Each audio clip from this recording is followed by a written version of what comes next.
figure. True enough. right. I mean, sure. From that aspect, just for me, in the sense of a literature character.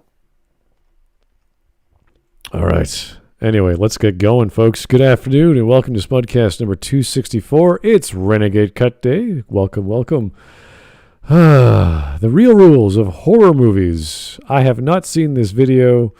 I am going in blind. I tend not to watch anything Renegade Cut unless I have to, and that's why. And that's why we reserve it to one day of the month. So Yeah, and from everything I saw on the poll for this day, this seemed to be the most sane title. yeah, this came out in September last year. It's 12 minutes and 12 seconds and has over 100K views. So, yay! It's not gonna be horrible, I hope. Don't know. The one thing I will say, I'm very fascinated by the word "real" in the title, because the real rules. And Yes. why not just call it the rules? There are a series of words in philosophy you never use, and the word true, real, absolute, all these big words, like you never ever use them. So whenever someone uses you them, can use the word "true" in if you're looking at certain forms of logic. Where you look at the, but that has a way different context in true.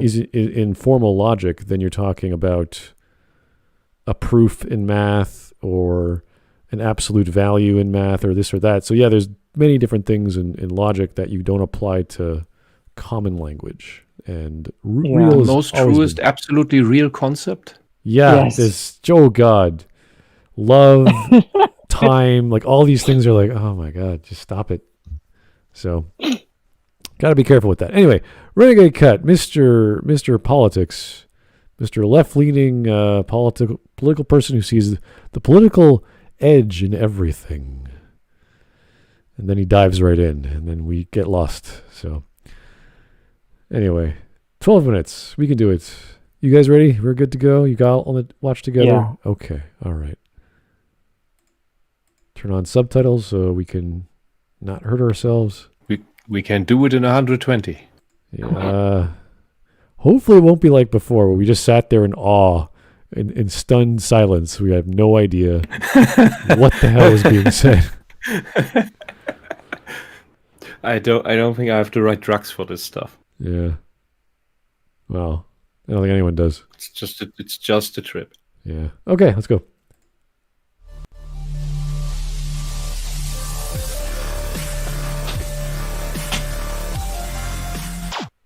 Scream does not tell the audience the rules of horror. In the 1996 film, a series of murders... Okay, so... Wait. You start off with a horror parody. No, wait, that was the other one. My bad. Let's actually think about this. Forget the movie. Forget what the movie genre is. No movie is going to tell you the rules of its own genre. That's weird. Yes, that's why I was laughing. No, don't you get a pamphlet before you go to the movie and it tells you what you're about to see and how to interpret it? No, he's saying the movie's not doing that. So, but it sounds like he's saying, movies usually do that. They tell you everything. I'm like, no. I mean, unless he means telling, as in it's so obvious that you've seen one, you've seen them all. I don't know where this even originated, where if you see a film maybe in the 20s or 30s, or maybe the 40s, and they have that dramatis personae at the start saying, this is Bob, and he's a baker, and this is Jerry, and he's a mailman, to introduce you to the characters, because that's what matters in the story, the characters. I don't think a detective fiction movie in the 50s or whatever would be like, this is Hercule Poirot, and in this story, there's going to be some clues, and they're going to be administered in dialogue. You have to pay attention. If you don't pay attention, you're not going to understand what's happening. It's like, what? No, just watch the damn movie. And have fun. These things make a bit sense for complex theater, because there's sometimes not enough time to really go into the depth of the characters and everything. You have a lot of characters thrown at you all at once, and it's a different way of conveying everything than a movie. But yeah, you're right, and you also your mic is rustling a bit too, like you have paper all around it. Is that me? Yeah. Yeah. Rustling.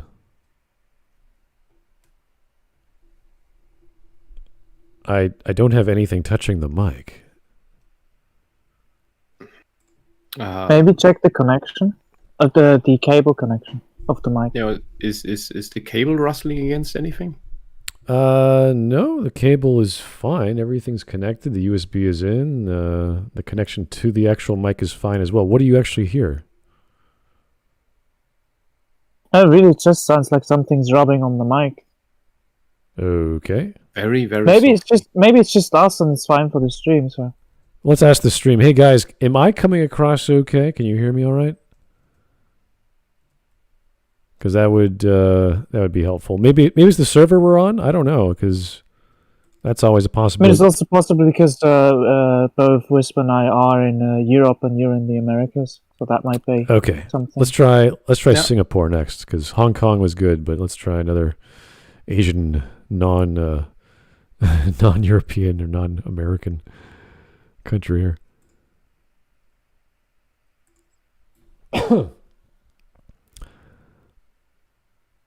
Okay, this is not looking good. There we go. Now we're green. How's it sound now? Yeah, it sounds a bit better for me. Okay. It's not too bad, and if it's fine for the stream, it's all right. Yeah. All right, let's keep going. Of Woodsboro. To escape the carnage for the night and ease tensions, the high school students throw a party wherein they watch horror movies. Randy, a self-professed expert on horror, halts the festivities when he realizes that the other partygoers don't know the rules to surviving a horror movie. There are certain rules that one must abide by in order to successfully survive a horror movie. Randy says that only virgins will survive and that only those who abstain from getting drunk or high will survive. What Randy is describing is a pattern that filmmakers, consciously or unconsciously, tend to follow when crafting a movie like Scream. A movie is influenced by the society that creates it and crafted for the society that will watch it. Nah. I mean, I'd rather say they go for easy tropes well, you could argue that are likely to be believed in each instance. right. I mean, you could look at a horror film like Saw or The Ring. Like they're made in different cultures and they have different sensibilities. So the Asian audience would be slightly different than the Saw audience or the Friday the 13th audience, but the rules are pretty much the same. The tropes are pretty much the same, with some different mysticism or mythos because of that country. So, no, it's pretty much the same, regardless of where it's made. Yeah, I would say the fundamentals don't really change much at all. Like, you could argue certain jump scares are made popular as a result of having a certain stillness for a time in a scene, and then boom, all of a sudden this scary big thing jumps out at the screen on you. That can be a certain technique that we've seen popularized throughout the 90s and 2000s. It really depends. Like, you can look at the original Blair Witch project and how they use claustrophobia and limited senses and repetition and shaky cam footage to give that sort of closed off space, even though you're in the woods. And the filter of the supposedly bad camcorder that gives you a poor understanding of what's happening. So there's lots of techniques to give you that feeling of you're being tracked or you're being in closed spaces. And that doesn't work for everyone. It didn't work for me. I'm not scared of enclosed spaces. Some people are, and they were really claustrophobic when they're in the theater. It was like, oh my God, there's this scary witch out there and it's going to catch me. So it's very subtle. Horror is a very subtle, creepy thing that builds up in time. And I'd say small spaces are good because the wall in your back is not going to attack you. The wall is your friend. Yes, there's nothing behind you. Exactly. Nice, safe bricks. Depends how close the Yeah, other not- walls are.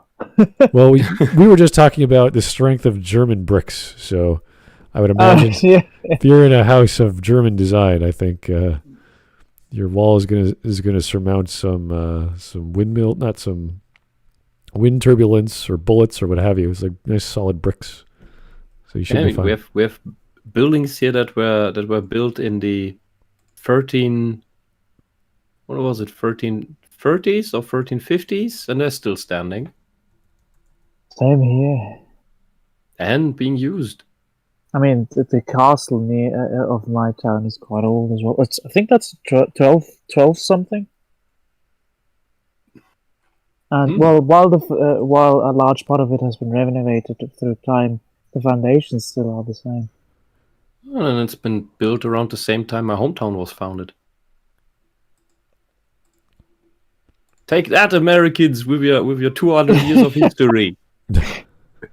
We have toilets that are 3 times as old. Yeah, it's funny. We talk about the Romans and their aqueducts and all these recipes for concrete, which have lasted thousands of years, and they're still playing around with aluminum and stucco and steel beams, and they put their houses on stilts in certain cases because of the building on a floodplain and all these other things that probably aren't a good idea for housing. But that's one thing we have that the German don't have as much as Roman ruins. Oh, the town I'm in is essentially built like Venice, just on a swamp island. oh, And it's pretty heavy buildings in the city center, but they can't renovate the whole city hall because the 80s horrible steel beam building, like steel and concrete, is too heavy, and if they added a crane in order to either demolish it or renovate it, the ground would likely give away, and we'd have a really big problem here, because most of the river that surrounds the inner city, most of its water is actually going beneath the city through the soil, and yeah, that's it's very, very swampy here, and the whole inner city is on stilts. interesting And that stuff. somehow still standing. Yeah. And survived two world wars. And in the second war was that the whole bloody town was flattened. But the relevant part is always that the relevant part after your town has been flattened is not the boxes you had built, not the houses. The relevant part is the infrastructure that is beneath the soil, that is beneath the ground, that is in the ground. Like all the sewers, all the pipes, all whatever electricity you put down there. If that's still there, your town is still there. Because everything you just have to rebuild is a bunch of boxes that you then live in. Which is a very relevant thing to say when you talk about rebuilding war-torn countries in faraway places. If they still have the boxes standing, they sure as hell have the infrastructure in the ground standing. So don't give me this have pity on the poor, this people, that people, and then show me of their ravaged cities, and everything's still standing. It just needs a renovation job. I mean, our country was basically flattened and rebuilt the shit. Oh, yeah. Anyways, Off topic. Yes, keep going. that stuff is horrifying, which relates back to horror. Yes. Ooh. Okay, good point. Not in terms of effectively mirroring our circumstances, but in displaying what society values. Virginity, chastity, modesty. Wait, Why does that have anything to do with horror? I think the connection he's making is that because the people having sex and being drunk or high are dying, that's people, because they live in a they're society that distracted. values virginity and pureness, they subconsciously make the people who are not virgins and are not pure die. Yeah, that is That's not. weird. That's, mean, that's a I weird. think that's proper his hawk argument.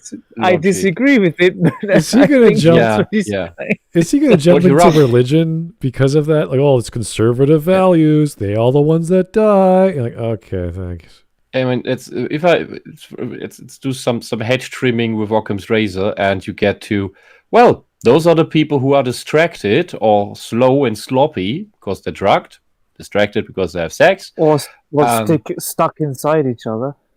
Yeah, they do stupid shit, so they're easy targets.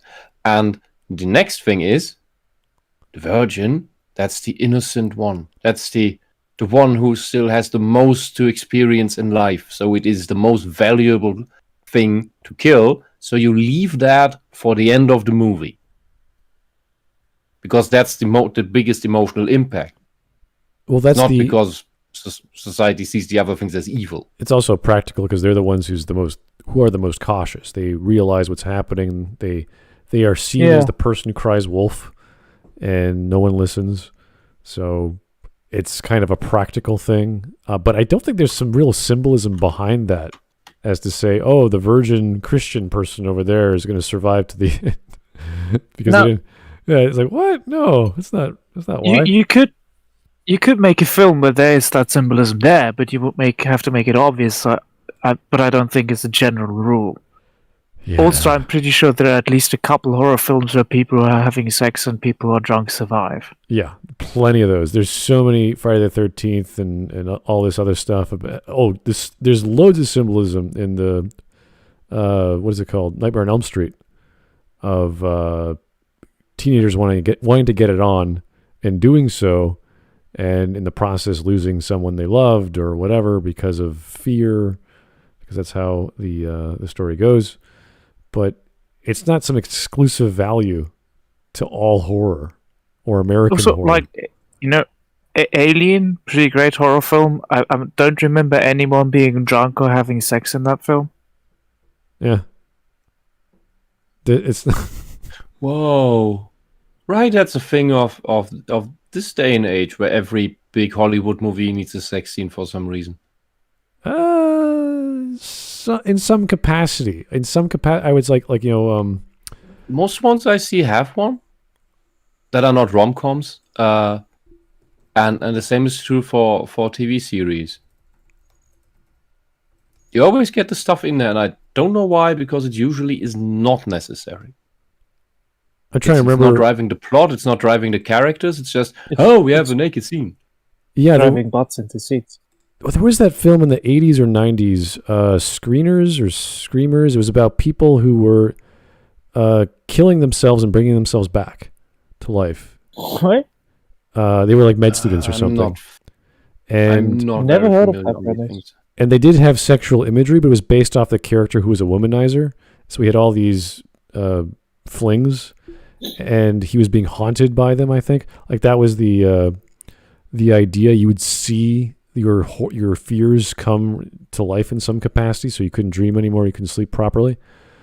So that worked with characterization of one of the many people who did that. So that, as a kid, I watched like, holy shit, this is kind of freaking me out, because there is sex, there is violence, there's a horror elements. Flatliners, thank you. That's the chat. Oh yeah, I heard there was a movie called that way a couple years ago, recently, probably a remake. Oh really? Oh no. I didn't know there was an old version of that, but I didn't see it. I'm here for Renegade Cut. I'm sorry, I'm not the horror movie expert. This is generally the genre I stay away from. It's especially when it's supernatural horror for some reason. The physical horror doesn't faze me, and I just find it boring. Yeah, that's and the problem. Supernatural horror is gives me nightmares for a week. Oh really? That's it. Yeah. Funny enough, I'm actually somebody who also doesn't really enjoy horror, because I get quite easily startled or scared by stuff. Really? I don't get nightmares from it, but funny enough, like stuff like The Thing or Alien, I don't get scared, I just get fascinated.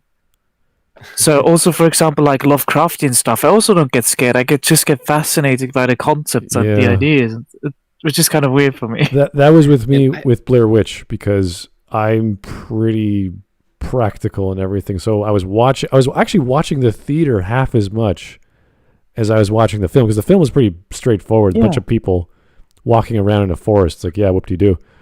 Because I was doing camping all my younger life, so I've been in the forest. It doesn't scare me.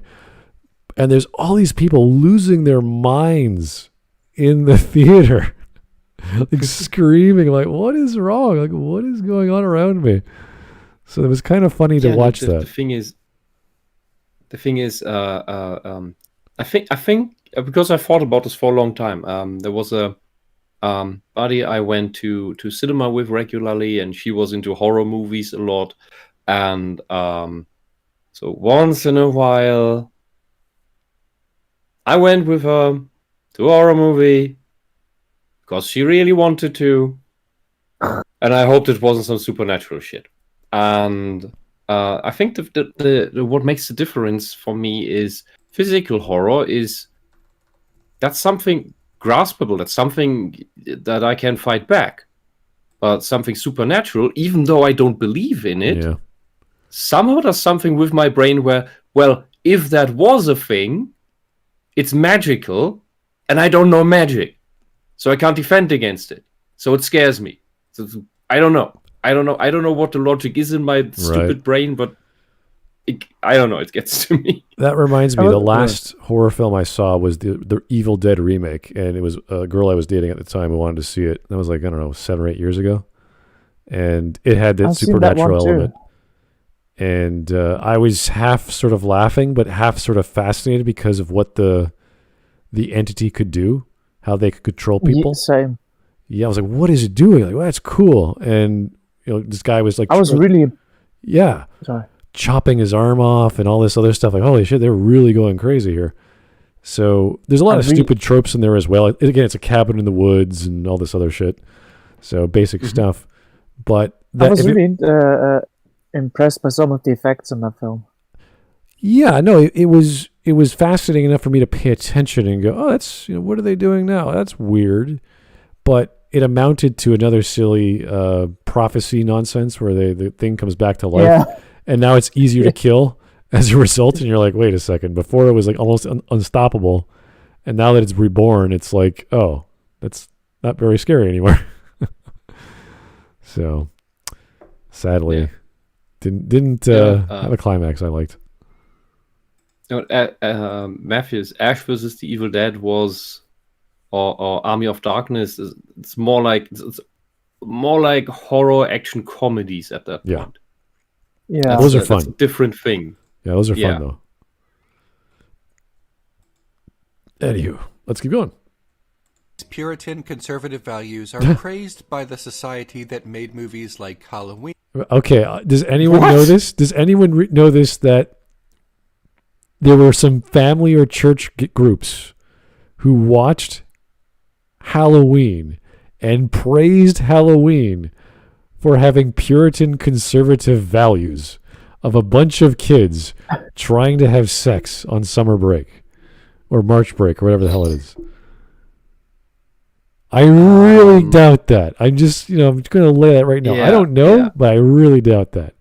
The only way I can interpret his argument making some sense is that there is this society with these general values, and within that society, you have people who want this type of horror movie because it defies those rules in some way, maybe? I don't know.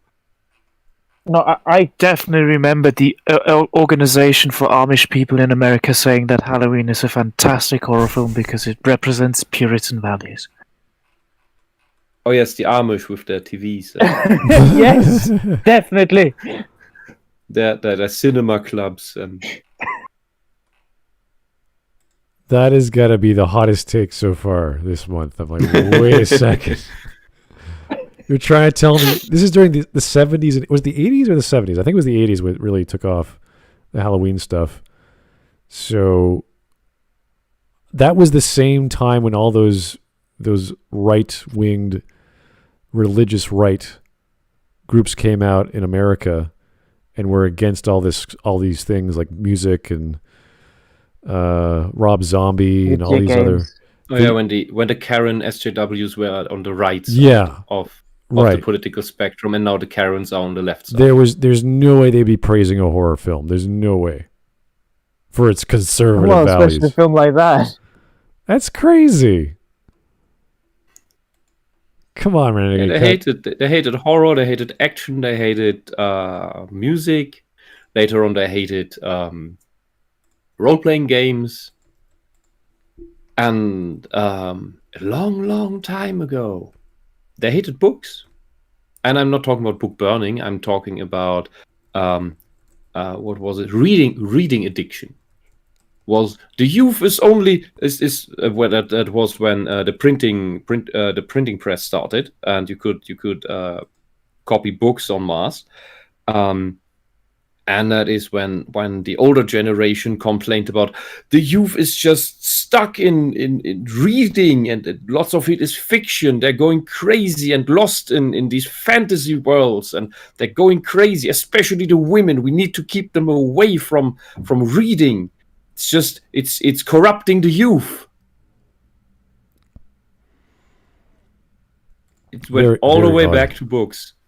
It went all the way back to books. It's just every medium in existence has gotten this treatment.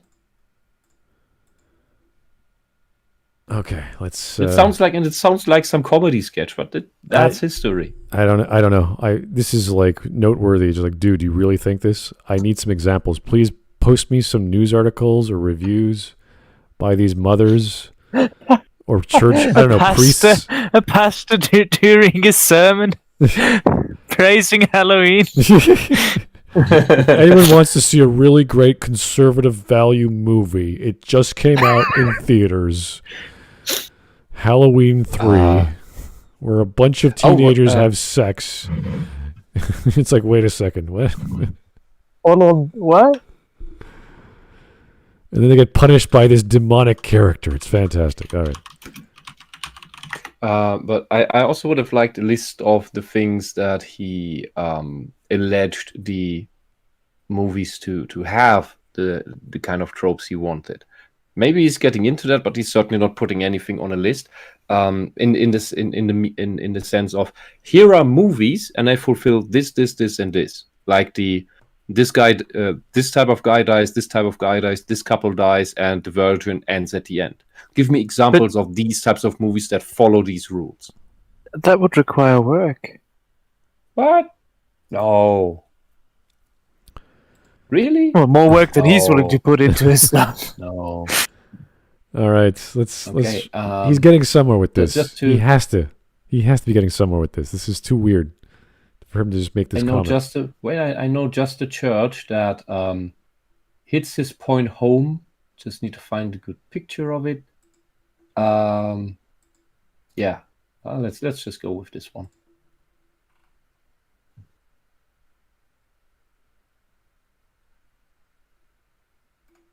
Let's just go with this one. This I don't know how to make the joke. I'm sorry. I still don't have my caffeine replenished. Oh, I see.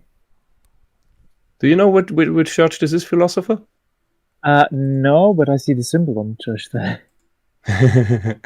Yeah, this is the Market Church in Hanover. Pretty famous thing, pretty old as well.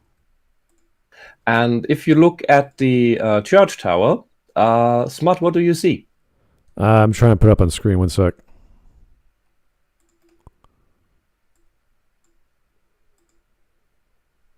There's a much bigger building than you can see on the screenshot, but this is more about just the tower.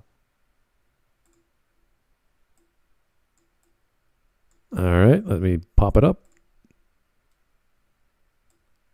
What is that? I can't tell. It's too small for me. What is it? Oh, Really? there's a pentagon on there. Oh, okay. Yeah. I was looking at the clock. I'm sorry. Okay. Oh no, No, the other side. The clock has a David star, as a Star of David. Oh, okay, good. And the other one has a pentagram with the tip pointing down. Now, why is that? But isn't that if you put it upside down, meaning something like the opposite of it? thing is so it's not a Satanist church. Yeah, I presume It is rather that is just something that really stupid people later attributed with the pentagram, that it was about, oh, you worship the devil if you use this.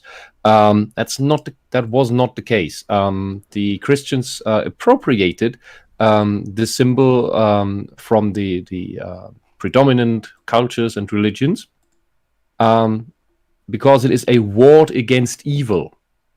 Which is why technically people who would go into this kind of nonsensical demon worshipping nonsense would use these things as a ward against the evil things in order to protect themselves against them at the same time. But the Christians originally used these as well, because they believed, okay, this is a ward against evil. We don't want the devil to get into our holy place, so let's put up some pentagrams. So pentagrams would work against vampires too in that case. Supposedly, probably, maybe.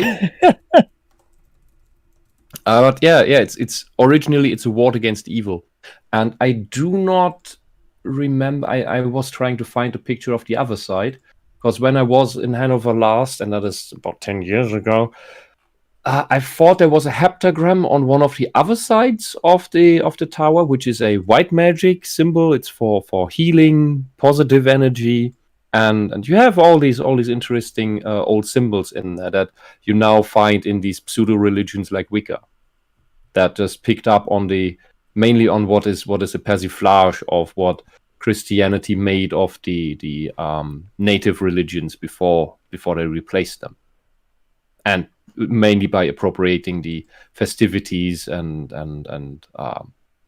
other traditions. Yeah, but why'd I get into this? Right, because we were talking about Puritan Christians, and they often do not know their own religion very well. They just go by assumptions of what is to be part of it to be the most pure. But even then, they're probably not gonna like any of the movies that Renegade Cut is talking about. Well, they're also not gonna watch them. Yeah. Well, E.C. Cohen's asked, "What if you worship evil?" Yeah, then you're probably gonna use wards against evil, so that the evil things are not gonna eat you. There's a scene in Johann Wolfgang Goethe's Faust. Dr. Faust is probably the one work you've heard in English at some point, maybe.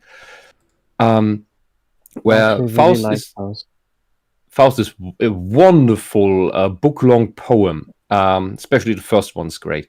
And there's several volumes of it, and the first one's the best. And Dr.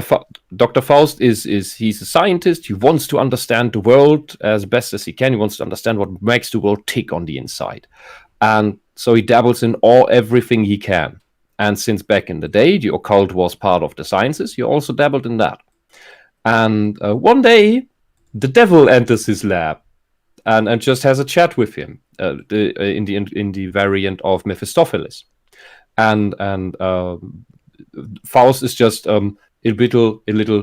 Well, he's not scared or shocked. He's just a little surprised and asks, "But how did you get in here?"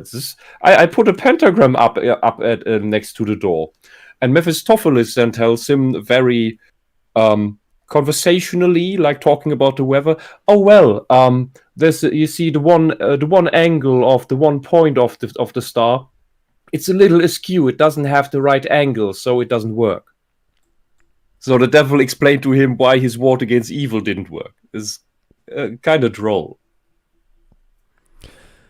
All right, let's keep going here. I don't know. I really want to find out what Renegade Cut's talking about, because I'm actually also really curious. Yeah. I'm not. Friday the 13th. In the former, not only is a woman slain immediately after being intimate with her boyfriend, but it happens in the very bed where she did it. In the latter, the entire rampage takes place due to counselors sneaking off to be with each other while Jason Voorhees drowned. These movies are undoubtedly influenced by the real-world false dichotomy of categorizing women into two boxes. Okay. Cool. What? Cool. Tell me of the boxes. I want to know the two boxes. If they have women in them, are they mother boxes?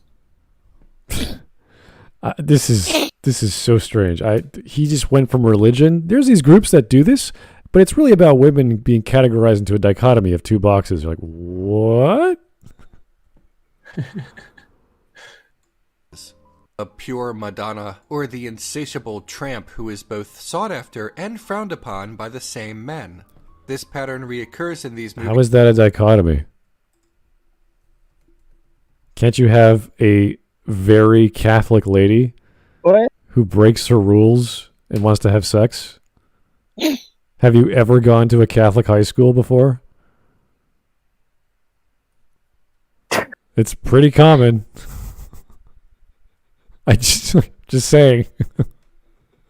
I forgot the context of the conversation, but I just found it a very interesting phrase, and it was funny how the person said it, and it was just a conversation about something like was something to do with Christianity, and then the guy just said, nuns have tits too. I just thought that sentence kind of funny. But yeah, I just find this.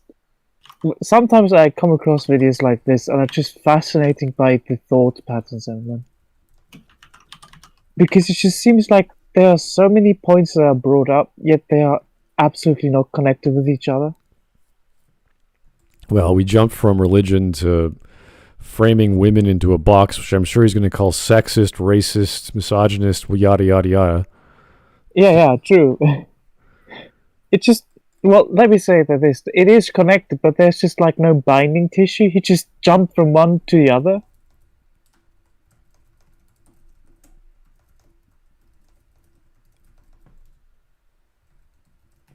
Yeah. All right, let's keep going. Cool. Oh, one sec. Here's EC Cons. Thank you. The lead in Friday the 13th 2 is a blonde girl who's sexually active. Great. Does she survive? I don't remember. She might at the end. I don't recall. Yeah, there's always some sort of person who survives. Was it Friday the 13th or was it Nightmare on Elm Street? It was one of those. There's a survivor. Or was it Halloween? I can't recall. Anyway, not important. Pure Madonna, or the insatiable tramp who is both sought after and frowned upon by the same men. This pattern reoccurs in these movies with such frequency that scores of books and academic papers have been written about it. Randy is correct in understanding that... Wow, those scores of books and papers. One book and one Shows paper. one of each.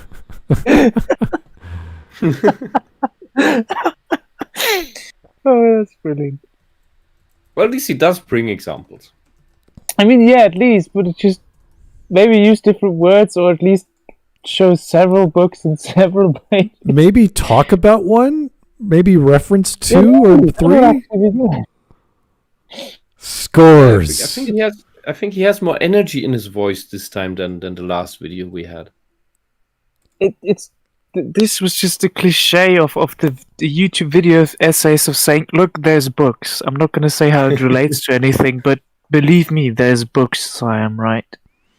All right, thank you for reminding me. I need to make stock footage of throwing books onto a table from my bookshelf, so that it looks more important when I ever make content.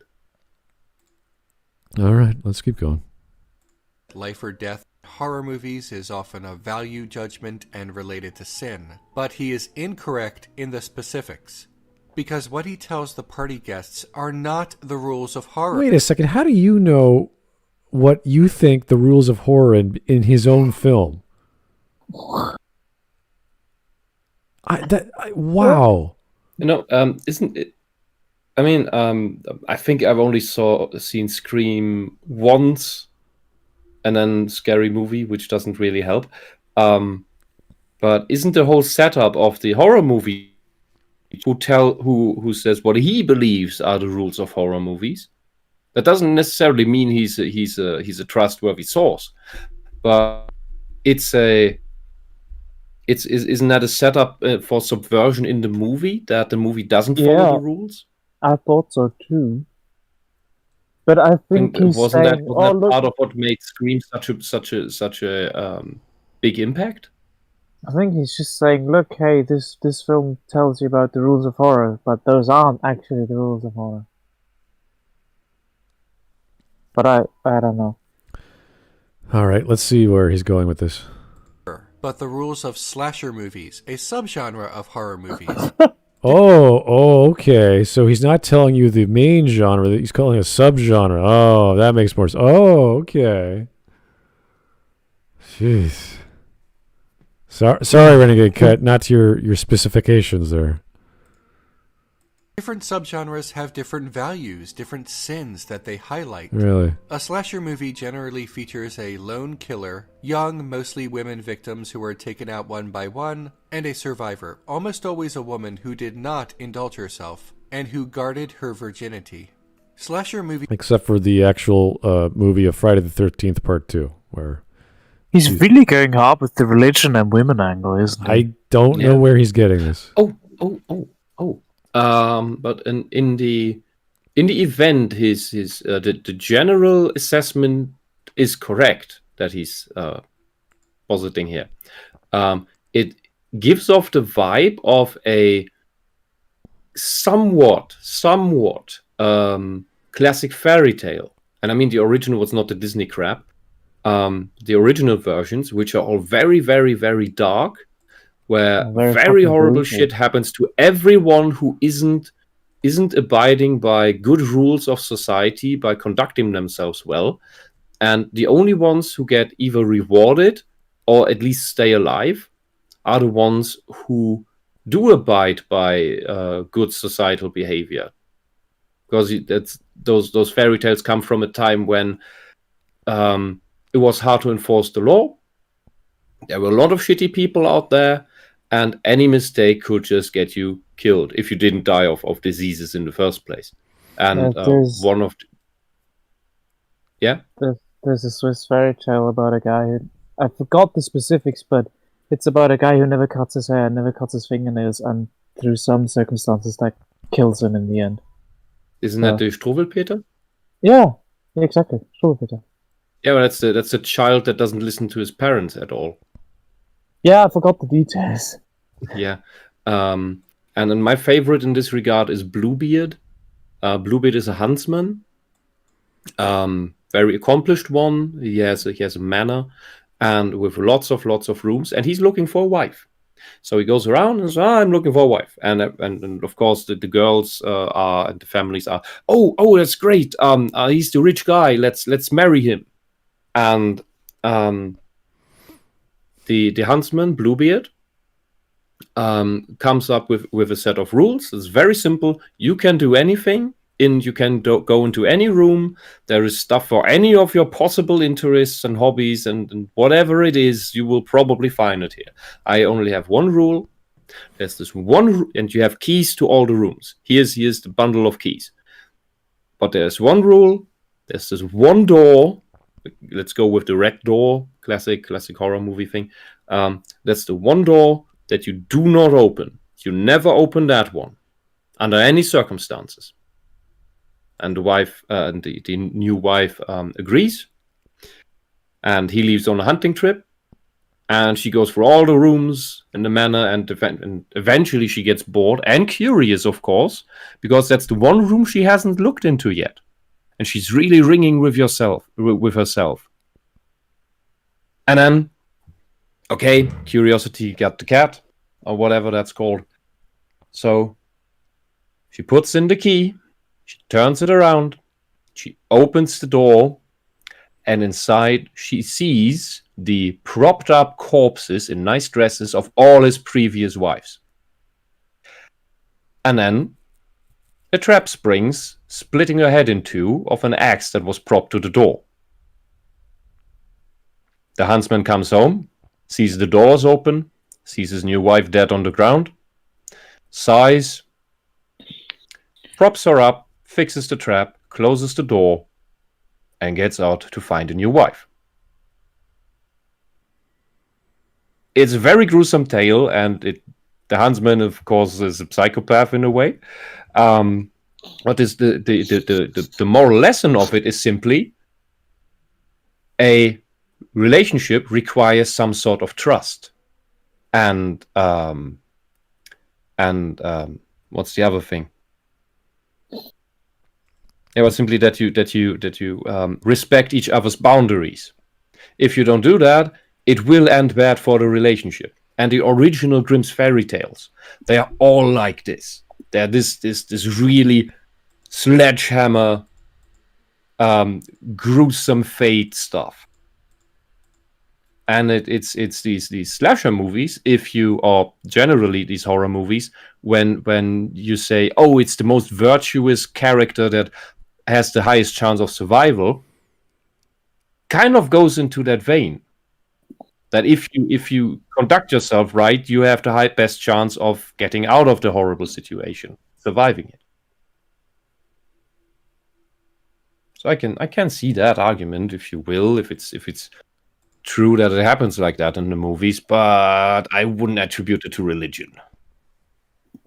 That would be like that'd be like a meta commentary on these sorts of movies, not the actual intent of the author or writer, let alone it being a theme of religion or religious characters being saved more often or living longer than everyone else. Usually it's the faith-based or the mythologically based people who believe if they just pray enough or they just worship the deity more, the evil creature, that they'll be saved. But no, the thing kills anything.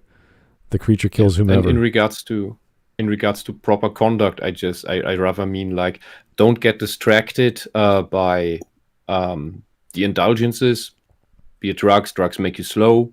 Sex distracts you. You are in one of the most dangerous situations right now. Why do you have time for that? Why do you make yourself vulnerable like that in that situation? That is absolute neglect of your own safety, and then it's just more like a logical consequence that the character who doesn't indulge in all these things has the highest chance of surviving. I think But how does that relate to women and Christianity? Tell me. Not at all. But he's saying it does, so it must.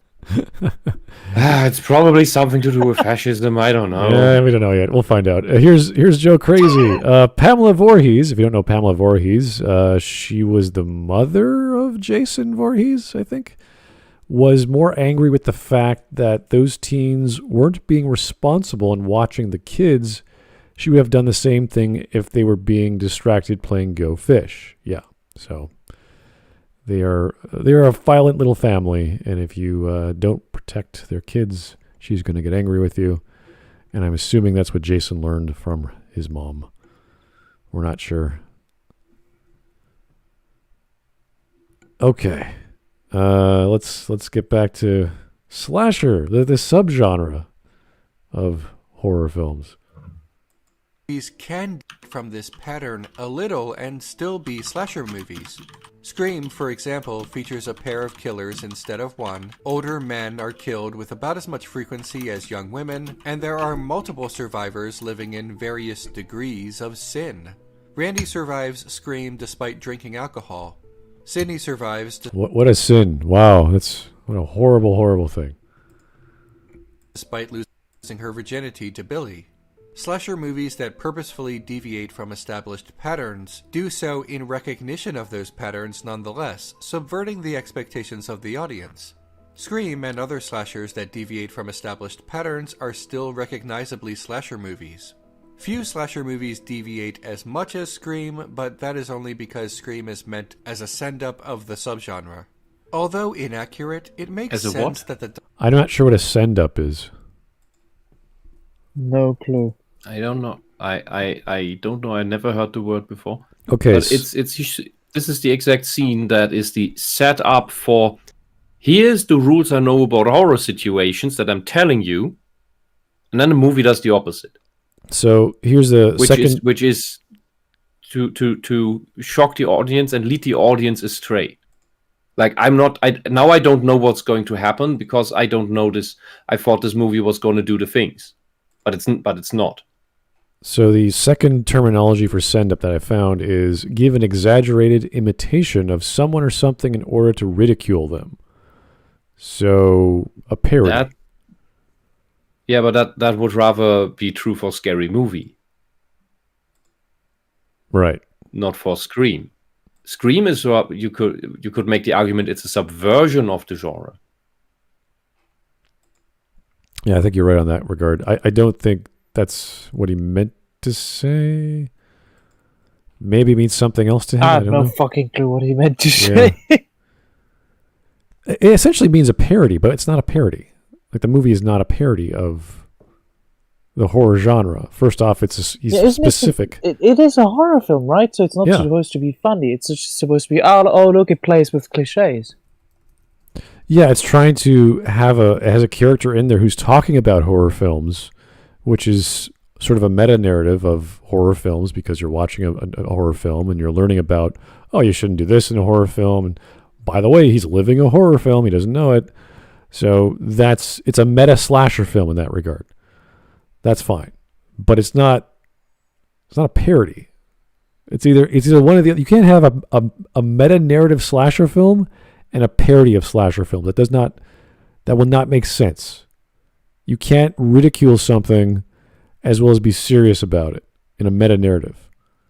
It doesn't... Your narrative is going to have two characters. One character who is the fourth wall breaker, and that would be like the parody. So you'd have to have this guy outside who's aware of these things, and then you'd have the meta commentary within the film itself, where he has to exist within it. For that sort of narrative to exist, you can't just have one guy saying, "Yes, this is what slasher films are like. Isn't this stupid?" And then all these jokes with tropes happen. And we've seen a whole bunch of parody films where that works. Was The Man Who Knew Too Little? I think that story with the guy from the Ghostbusters, Peter Venkman. Bill Murray? Bill Murray. He was in that spy movie where he thought he was on vacation. He thought he was part of some package deal, I think, and he was going around, and he thought it was all just for fun, but he ended up doing all these actual spy stuff. So it was all very tongue-in-cheek, very lighthearted comedy. While he was doing lots of crazy stuff, getting shot at. So anyway. You can't have one character represent two narratives that are drastically different. Dialogue in this scene conflates horror movies with the slasher subgenre. In the 1980s and early 90s, slashers were the dominant and most lucrative subgenre of horror in the United States. So much, in fact, that when the words horror movie were uttered during that period, popular slasher franchises like A Nightmare on Elm Street would come to mind more often than, say, The Fog or Videodrome. Slasher movies were inexpensive to produce and yielded big returns at the box office. Low risk, high reward. Also, Randy's famous speech would have been awkward if he had said, "There are certain rules you must abide by in order to survive a horror movie, specifically the slasher subgenre, as horror has a diversity of patterns and influences." Hey, where are you going? Nevertheless, the inaccuracy begs for correction and examination. No, it doesn't. Not really. What inaccuracy even? This line in a film does not adhere to my understanding of a subgenre of the film itself. He's going, actually at a film character. providing a meta-narrative of the subgenre he's in.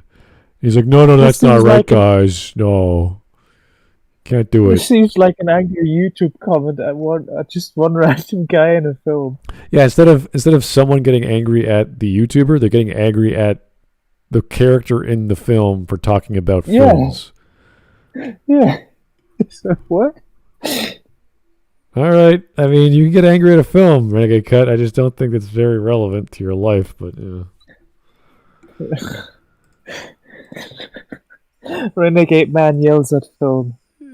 Character in film says thing bad about meta commentary of the film he's in. You're like, what? Excuse me? All right.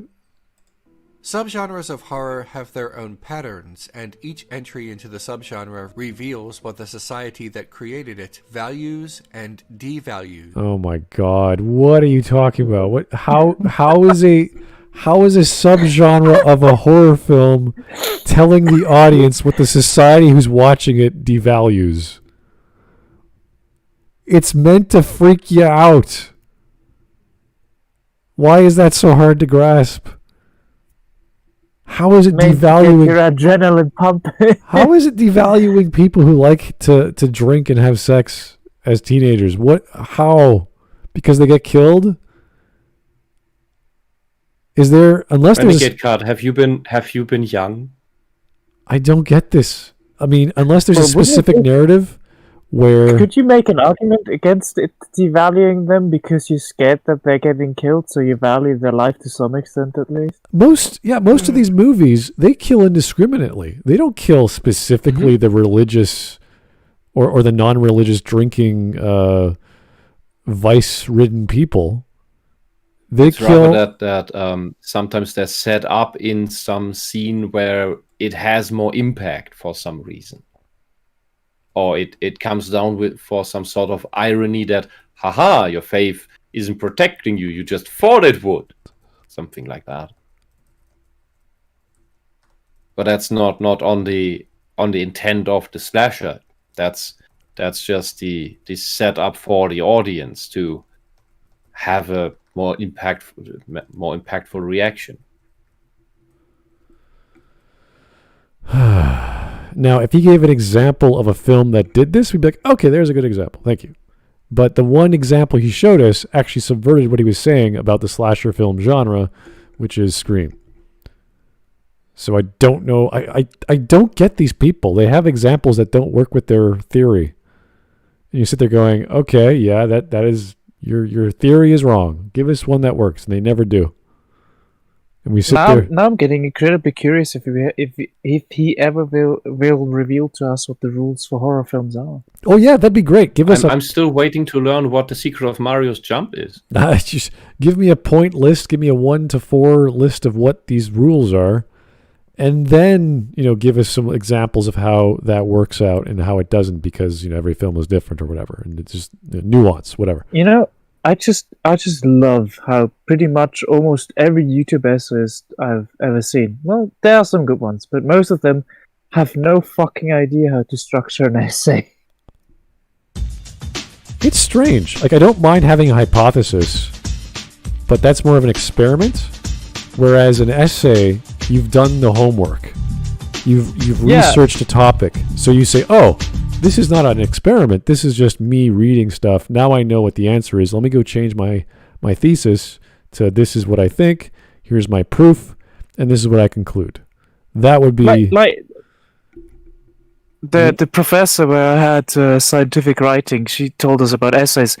When she read our essay and said, if I can't tell what you're going to write about in the first sentence, I'm going to hand it to you back and say, write it again.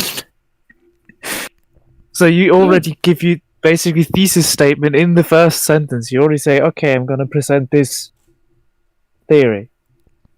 Yeah. And then you follow up with the theory and then how you prove it. Just so many just start saying things, and then maybe in the middle they start presenting what they actually want to talk about.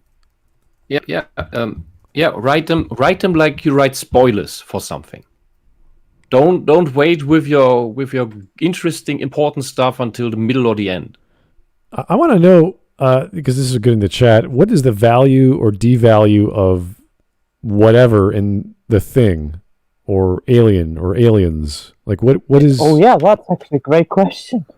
What is society who's watching this? The person, like the American who sat down to watch Alien, made by an American or whatever, goes, oh, Alien... that's teaching me. Well, according to The Thing, you can make the argument that The Thing tells us that society values blacks because one of the guys that survive, well, quote unquote, survives toward the end is a black guy. Sure. Why not? I have no idea. Oh boy. Oh, here's Tyler Preston with the donation. Thank you, sir. Scream wasn't even the very first to be a meta parody of horror films. I don't even know if it's a parody. I think it's still just a meta commentary. The 1980s horror I think film. it just has some Easter eggs in it. Yeah, I guess. The 1980s. Easter eggs don't make even if they're blunt, don't necessarily make it a parody. Could you call it an homage? Oh yeah, yeah, for sure. Yeah.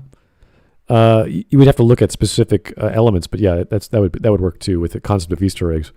The 1980s horror film He Knows You're Alone, a film starring Tom Hanks, opens with a fictional horror movie that first victim watches in a theater.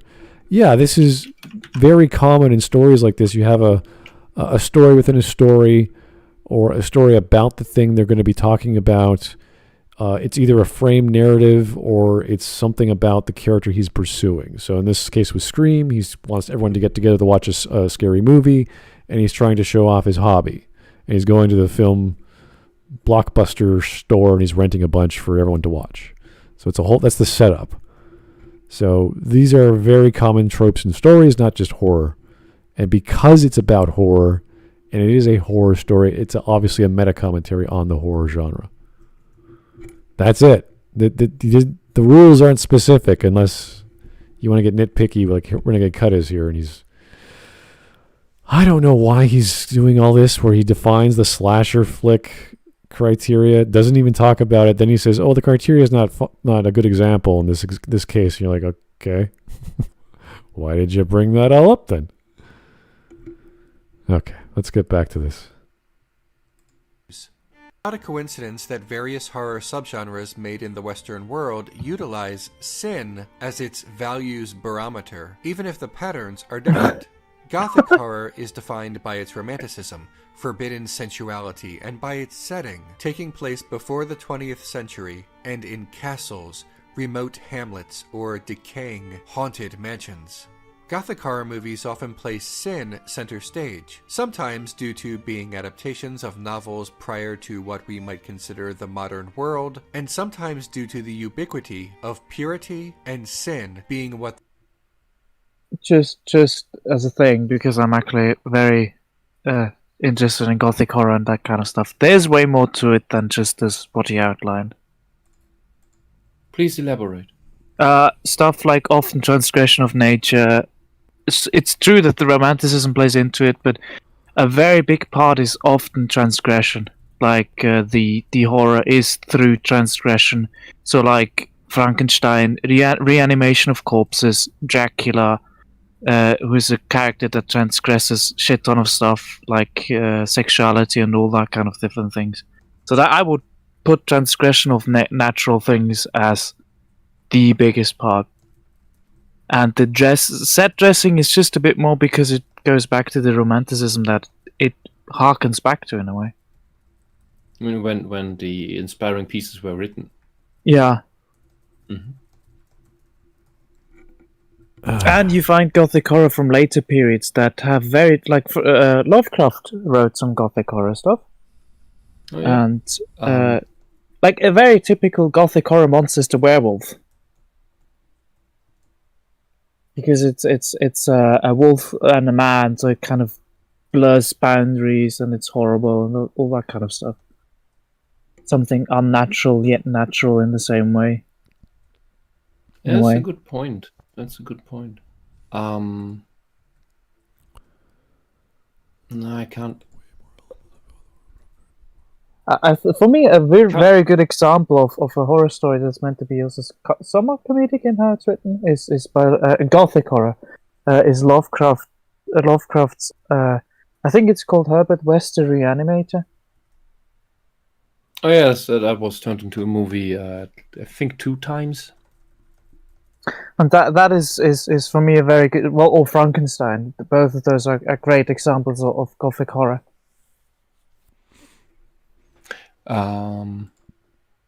May just be a subjective thing, but would you say that Gothic horror is I don't want to say more intelligent, but since it is addressing concepts more, is some sort of sometimes magic laden, but in essence, some sort of science fiction of what if, the what if scenario, like the Frankenstein story. Some of them certainly, yeah. Some of it definitely. I would more say that it's similar to later on Lovecraftian horror, that it's more horror through the ideas of it rather than horror through what actually is happening. But there's still more of an aspect, like the aspect of horror of what's happening is still a bit more there than in Lovecraftian horror.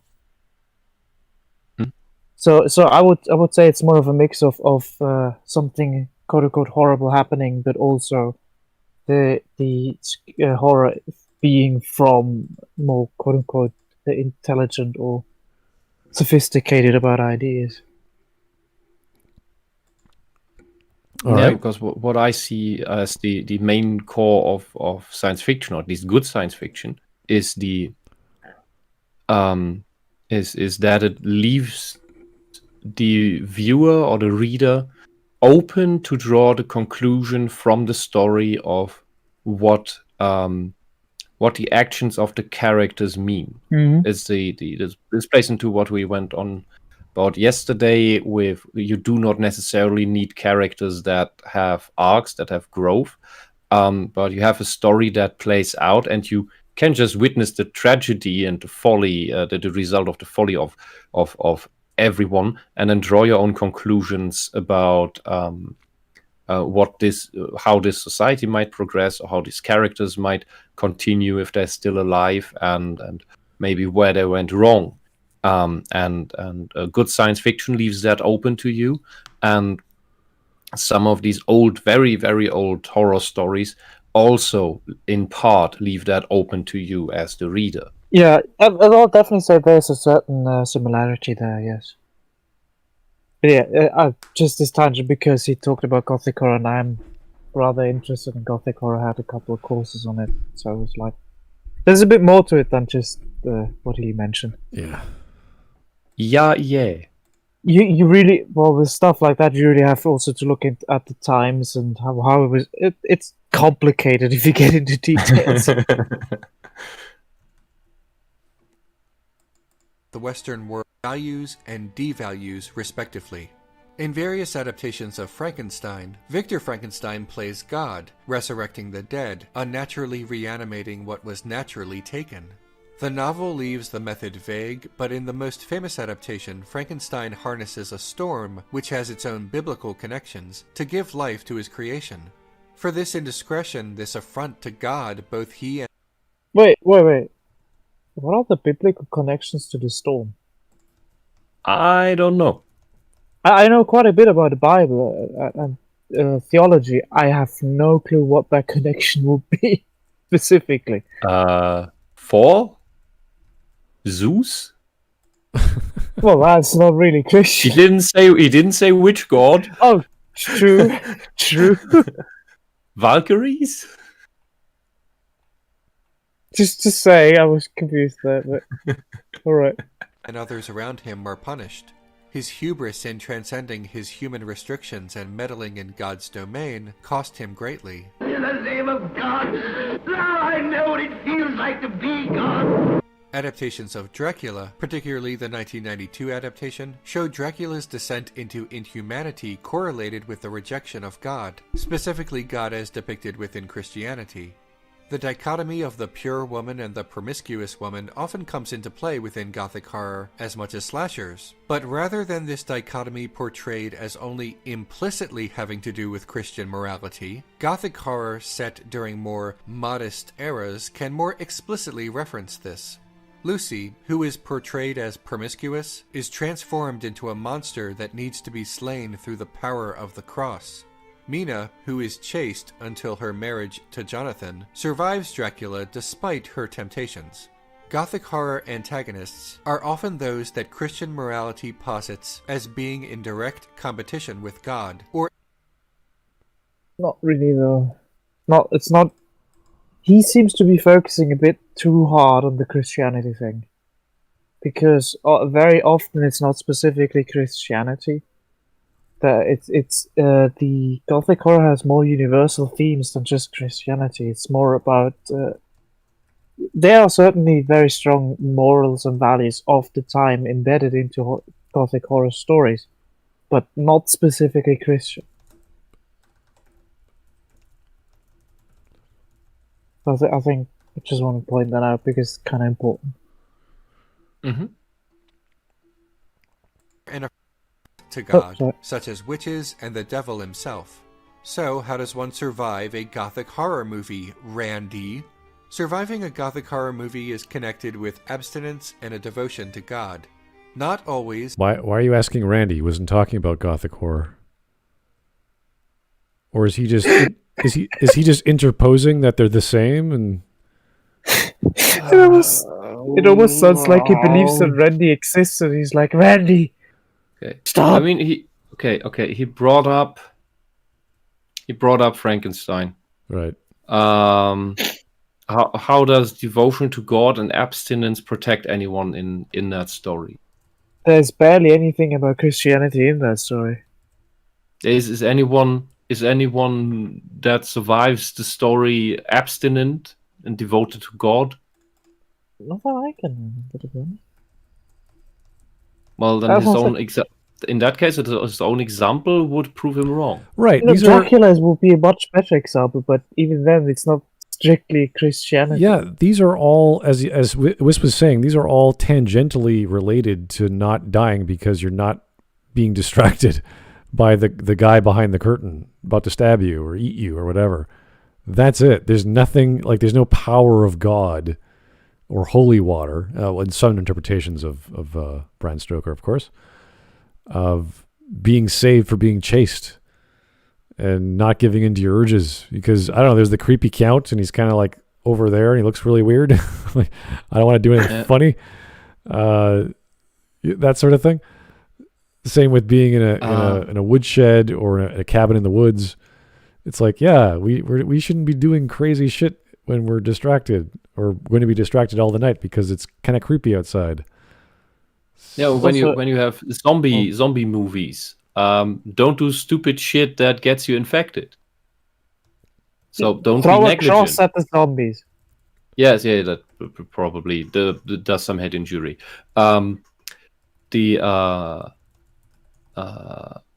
was I? Oh, right, the Bram Stoker movie. That was with Keanu Reeves. Do I remember that right, or did he just look like that? Yeah, he was in. No idea. He was in The young male apprentice, if you will, or assistant to Dracula. Anyway, he did indulge a lot in many things. One thing I would like to say is that if anyone is ever interested or bored, the very old Frankenstein, like the black and white one of the first one, is actually very interesting to watch. Though, given its time and how much stuff has changed, some of the scenes are incredibly funny. Yeah, there's one scene where the monster is in the room of a lady, and then the lady sees the monster stretches out his arms and goes, eh! And the lady just starts screaming as if it was the most scary thing ever, and it just kind of is hilarious because it wasn't scary at all. Yeah, it was a thing of But the it's- times. it's- That it's where an it's all interesting film about to watch. implication. Yeah, it's still a very interesting film to watch. Okay. I didn't get around much to the really old movies. I've only seen Citizen Kane and I've taken a couple filmmaking courses, so that's one reason why I know some of the older films. Oh yeah. Oh, I want to see his take on Metropolis. We had the when I the want to cool watch the guy film at ran some point. the cinema here. They ran the 3.5 hour version of what that was in one go. That was an experience. Holy fuck! I have to It was watch that film shortly at some after they point. found some of the lost footage in somewhere in South America, and recut the Okay. movie to have that as well. And yeah, that was a hell of hell of a movie. There was still some things missing, of course, like the whole plot of, I forgot the names of the characters. The woman, the female plot is mainly missing still. I think that would add another hour or two if that was ever found. But the whole ending has this immensely long action scene with a chase across roofs and everything. And I sat in the cinema, and there were maybe 5 other people there. And it was just, I don't know, half an hour of an action scene, or it felt like that. And it felt tense. And it had good angles, good camera angles. It had Metropolis was incredibly choreography. revolutionary. And I wasn't fucking, what was that, 1925? Yes. 1923, something like that. And that movie, one of the first big things, one of the first movies at all, is doing so much so right already, and then there's just so much crap afterwards from Hollywood. Just what the hell? Isn't it German? I thought Metropolis was a German one. No, Fritz Lang was a Jew. Oh, Fritz Lang was Jewish. Here is Metropolis was a Hollywood movie, I think. I'm pretty sure. Oh, okay. Here is Punished Berserker. I choose to believe Renegade Cut is talking to Randy Newman. He's certainly not talking to me. I don't know what he's saying and why he's saying it. I mean, I think I can glean something from it, but I also think he's completely confused. He doesn't know where he's at, and it's wrong.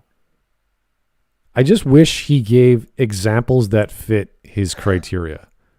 Yeah, I wish he laid out what he was talking about from the beginning and would actually have some structure. Like when you have general rules of something, those rules should be universal, where it's like, once I mention the rule, you're like, oh yeah, you're right. I don't have to think about it. I just have to watch a film, and it's obviously going to be there.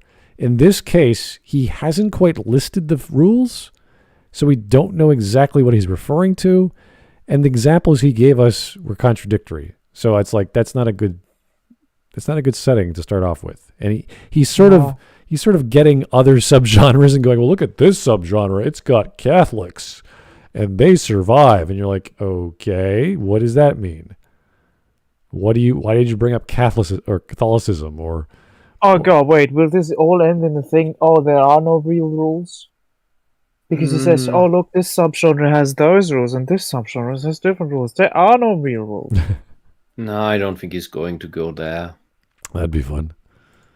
Would. But what I've noticed, I think I have noticed is that all these video essayists, and the further left they are, the more extreme it is that they write and talk in a way that seems like they assume we know their thoughts, and they don't articulate everything they need to, because they expect us to already know what they mean. That's part of it. I think they also think what they believe is absolutely true because they did a little bit of research and they can see a pattern that's just so obvious to them that they don't need to get more evidence.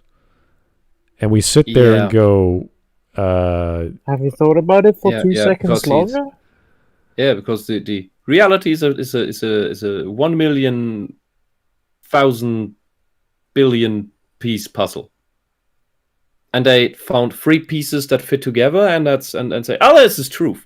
Like if you had 10 examples, if your criteria could set, let's say we have a subgenre of horror, we call it the slasher flick or whatever, and he picks 10 slasher flicks, and his criteria hits them all.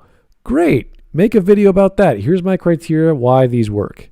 And he goes, here's section A, here's section B. Here are all these examples of every film that does it. And then you say, you know what? You saw all the tropes, you saw the patterns, you're right. You categorize them and order them in a fashion I did not think of before. Even though we've listed all the tropes in every movie before, because we have all kinds of analysis of every movie out there, because there's fans of everything. And he did the work, he did the heavy lifting, and found these patterns. Then we can go, you're right, these patterns do work. Then from that, he can extrapolate and say, well, historically they were done at this time period where people were mostly Catholic. and they could be expressing those opinions. And you'd be like, maybe they were. But you can't correlate that to, oh, the Catholic girl didn't die at the end. You're like, To me, it sounds like you're asking him to actually write an essay. Well, it would be helpful. Like a proper essay. He doesn't have to write it out. Just if he's going to put it into speech and make a video, I want some evidence. No, but just structurally speaking, that sounds like a proper essay to me. Yeah. Anyway. As there are variations within any subgenre, but often Mina survives, Lucy does not. Sin, as both the moral barometer and arbiter of survival, exists in Gothic horror movies as much as slashers, but in the former, belief in God and Christian morality are also components.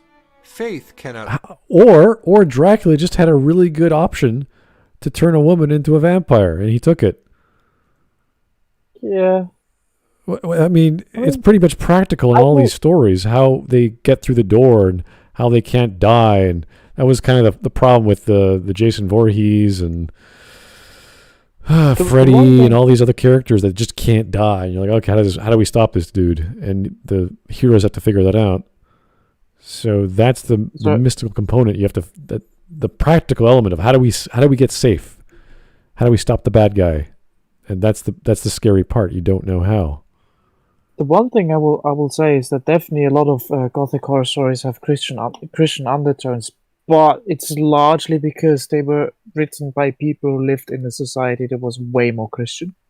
Which is obvious. So those morals were everywhere. Right. So in the end, the story still is about how to defeat the monster, how does that happen? Yeah. It's not really about all these concepts of Christianity because she's a good Christian. Yeah, it's like saying every horror movie ever has been done by Catholics or Christians or conservatives. And you're like, what? No, but they have these Catholic values. It's like, no, they don't. I mean, watch Asian cinema or Indian cinema. They have horror movies too. And well, those are incredibly Christians, I tell you. the Hindu ones, you mean? Especially though. The multicultural Hinduisms. Oh boy. No, the ones from India have Nazi value. Totalitarian regimes. That's a joke because Hitler is actually very popular in India. Oh, really? Jesus. Yes. Yes. That's not a joke. But he actually is rather popular in India. Wow. Well, let's not give Renegade Cut any ideas to talk about fascism in other parts of the world. He won't, because then he would need to talk at some point about that cuddly teddy bear from the big country in Asia, who is very appreciative of Hitler as well. It's just not and Marx, and both Marx and Hitler had connections to Germany. Yeah, but he does praise Hitler, and his favorite book is Mein Kampf, and he often cites that in speeches in Parliament or to the public. And our media doesn't omits that. I don't know why.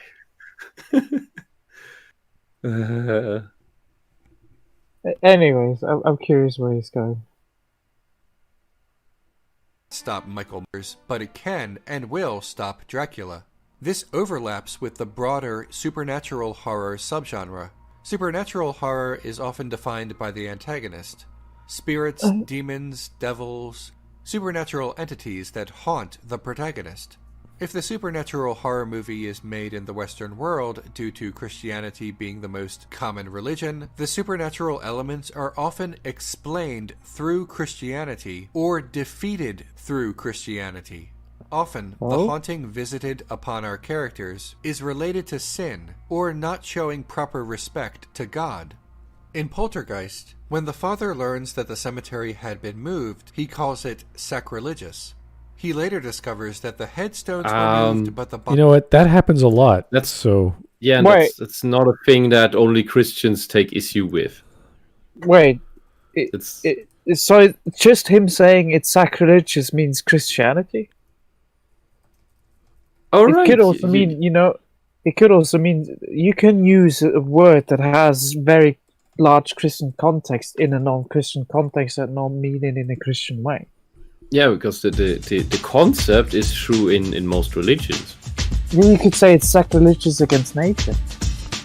If you guys Yeah, know anything about cemeteries, let's say you wanted to get a mausoleum, like for your own rights, whatever you wanted to do, it's not forever.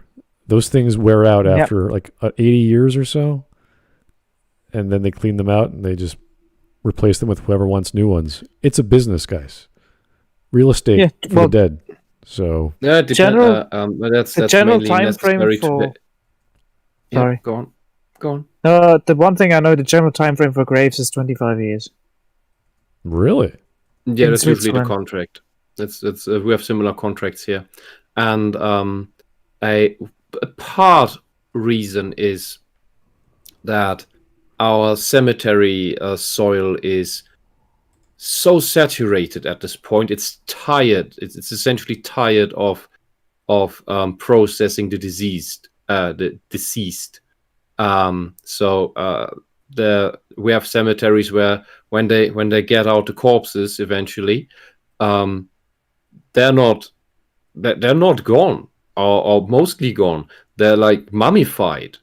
It's kind of not a very happy prospect to be. I mean, imagine, okay, you do the whole funeral thing and you have your grave, and then you have to, well, you won't notice, but your ancestors, your descendants will, that quarter century later, which isn't very long, they have to dig you back out, and you look almost as fresh as when you got in, and have to dispose of your body in some other way. Then, I mean, that's just, it's that in itself sounds quite disturbing, especially if you believe, if you have very strong beliefs into the sanctity of the grave and the last resting place and all of that.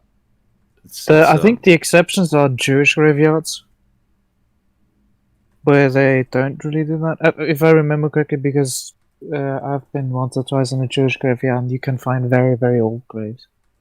Oh yeah, here many German cities have several small graveyards littered throughout the town because they grew around them, and eventually it's like several little towns grew together into one city.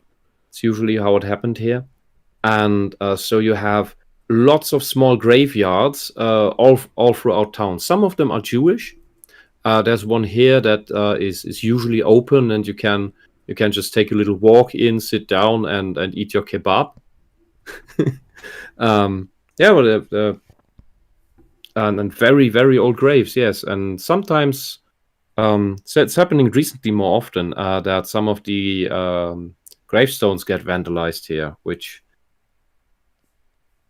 from what I've seen, tends to happen mostly on the Jewish graveyards. And I don't think it's the neo-Nazis, because we don't actually have that many of them. They're not non-existent, but they're not the ones with the biggest animosities towards Jews right now in our country. But anyway, we are halfway done, guys. We're doing fairly graves. well because Yeah. we are just sort of going, what? What are you talking about? All right. I mean, I could flex my knowledge of Gothic horror. At least that I could do. Yeah. I think it's very helpful. It's very helpful. Here is Tyler Preston. Thanks for the donation. This is great. Lucy in the original Dracula novel was always a nice person like Mina. The horror comes in how being made into a vampire can even turn good people like Lucy into bloodthirsty monsters. And yeah, this is the difference between the original book Exactly. and the later versions of the story. I haven't read the book, sadly, but I hated the ending of the Bram Stoker movie. I would very much hope that the book it wasn't like that. One thing I would say is I will recommend the book. However, if you first pick it up, it might seem a bit strange because it's written as like almost in bits, like what's it called again in English?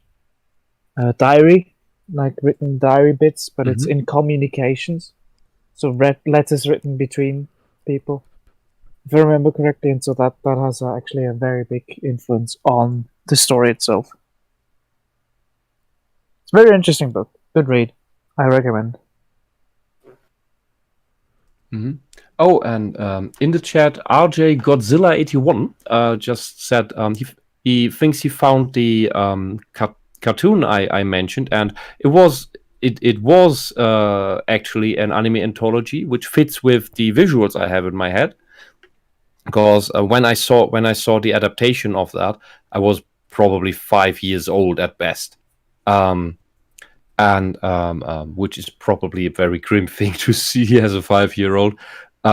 It's from 1988, called Grim Masterpiece Theater, with 24 episodes adapting many of the fairy tales, the old fairy tales, and they're more true to the source, contrary to the Disneyfication stuff from the United States. So if you want, look it up. I haven't yet checked it. RJ Godzilla says it looks great. So if you want to see good old fairy tales that are grim dark, and the grim is more of a unintended pun, check it out. Check it out. I think it ran at the time, and there was Schneeweißchen und Rosenrot as well, and that's a fucked up story. That's Snow White, but not the Snow White it's another Snow White, and Rose Red, and I probably have different names in English, and that's a really fucked up thing. If you know that one, it's the one with the gnome in the forest where they then hack off his beard to save him from some trap, and I don't think I know that blood, one. and it's just I remember bits and pieces of that story. It's hilariously horrible. Sometimes it's fascinating with what stories overlap and what don't between Germany and Switzerland. But anyways, well, there's different versions of these things mainly, and the Grimm fairy tales is a compilation of more or less one version they decided upon, or they wrote together from several versions they came across, because they were gathering these fairy tales together. And so it's not that the brothers Grimm wrote these fairy tales. They didn't invent them. They just gathered them together into an anthology, into a compilation. So if you're going to buy these books for your kids, make sure they're mature enough to read them, because these are not your typical fairy tales from Disney. Scar them for life. Yeah. Yes. So they won't take the candy from the weird man or woman that wants to lure you into the car to use you as a child sex slave.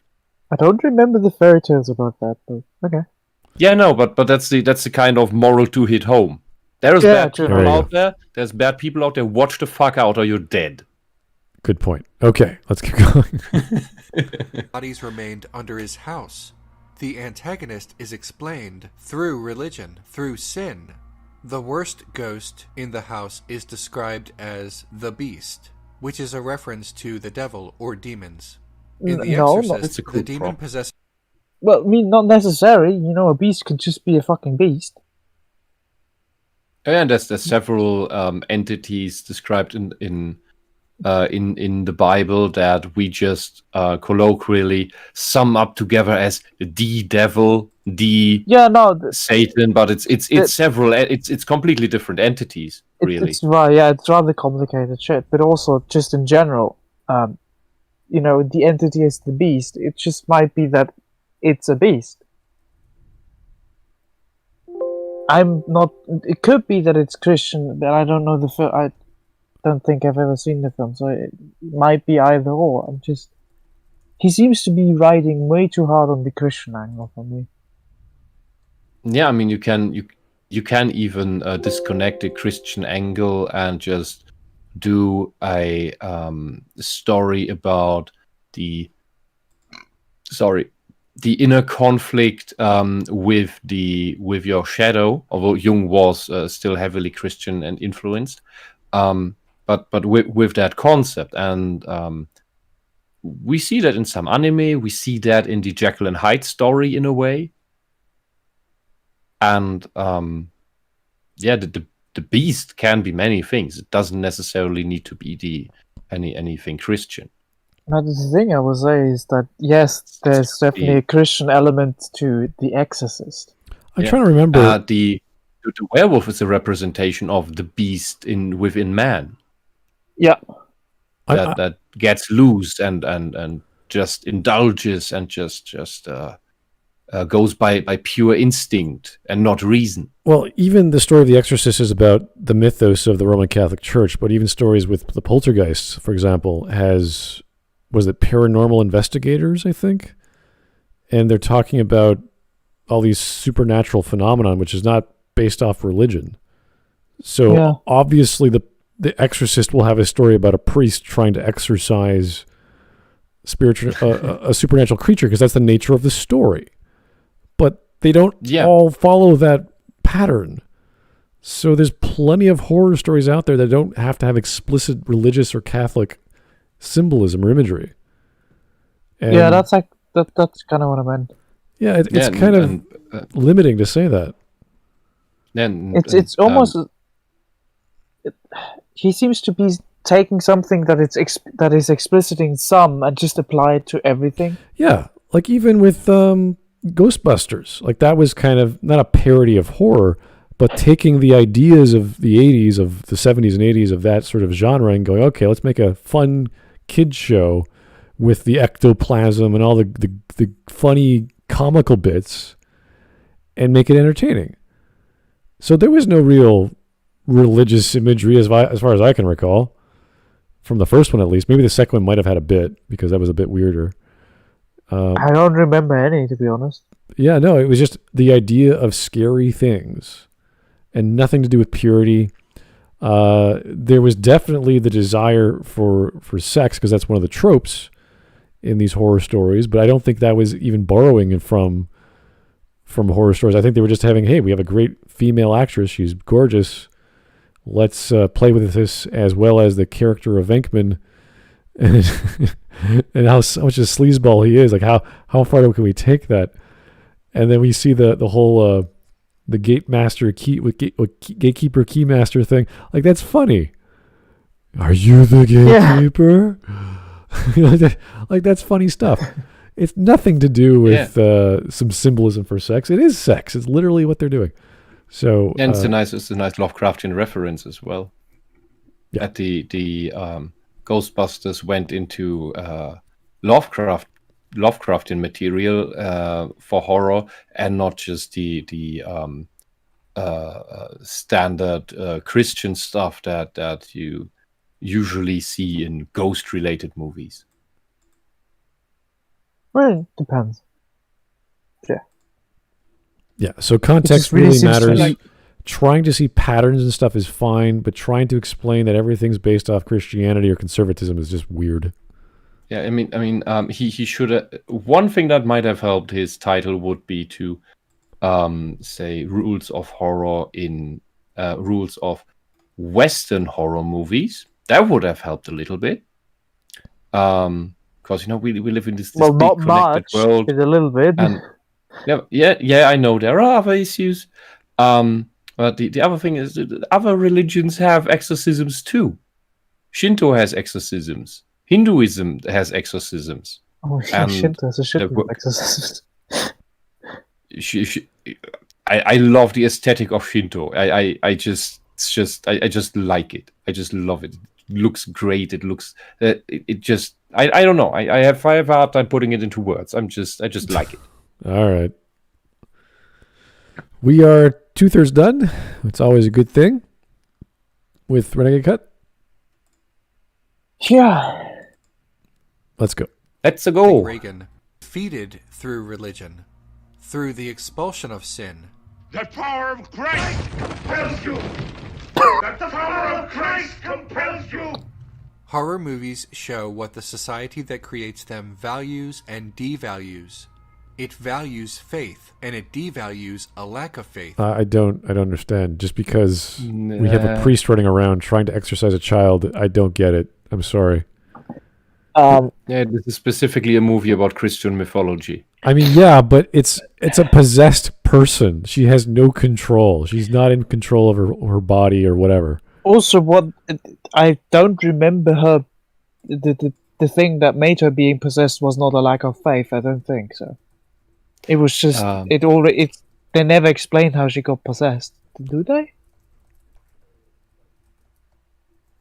But yeah, he just seems to be seeing things where there aren't any. Yeah, most of his other examples are not movies with any Christian symbolism. With any Christian mythology, symbolism, etc. So it's just does he just bring it up because with the words he's using now it helps, but it doesn't work that way. Sorry, I'm getting a bit tired. Sorry. No worries.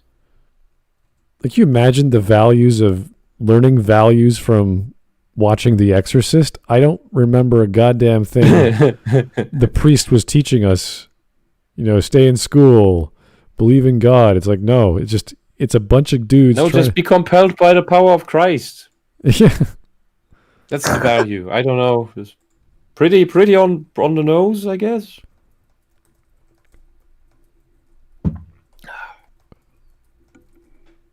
All right, let's keep going.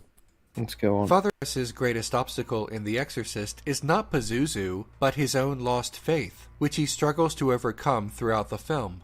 In the end, he believes again, and sacrifices himself to save Regan. At a glance, Karras dying despite his faith conflicts with the connection between values and survival, but this is a different kind of survival, a spiritual survival. What greater value is there for a Catholic than martyrdom? Surviving a supernatural horror film is best achieved by trusting. I would imagine being nice to his community and doing the best he can for them without having to die. Also, just right now again, he took one. What he said kind of fits to The Exorcist, but he's just taking this example and applying it to everything, like all the supernatural horror. Okay. Big Trouble in Little China. What about it?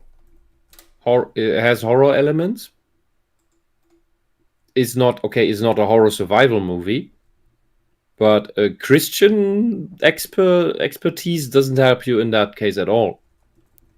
You need your Chinese guy to sort through that thing.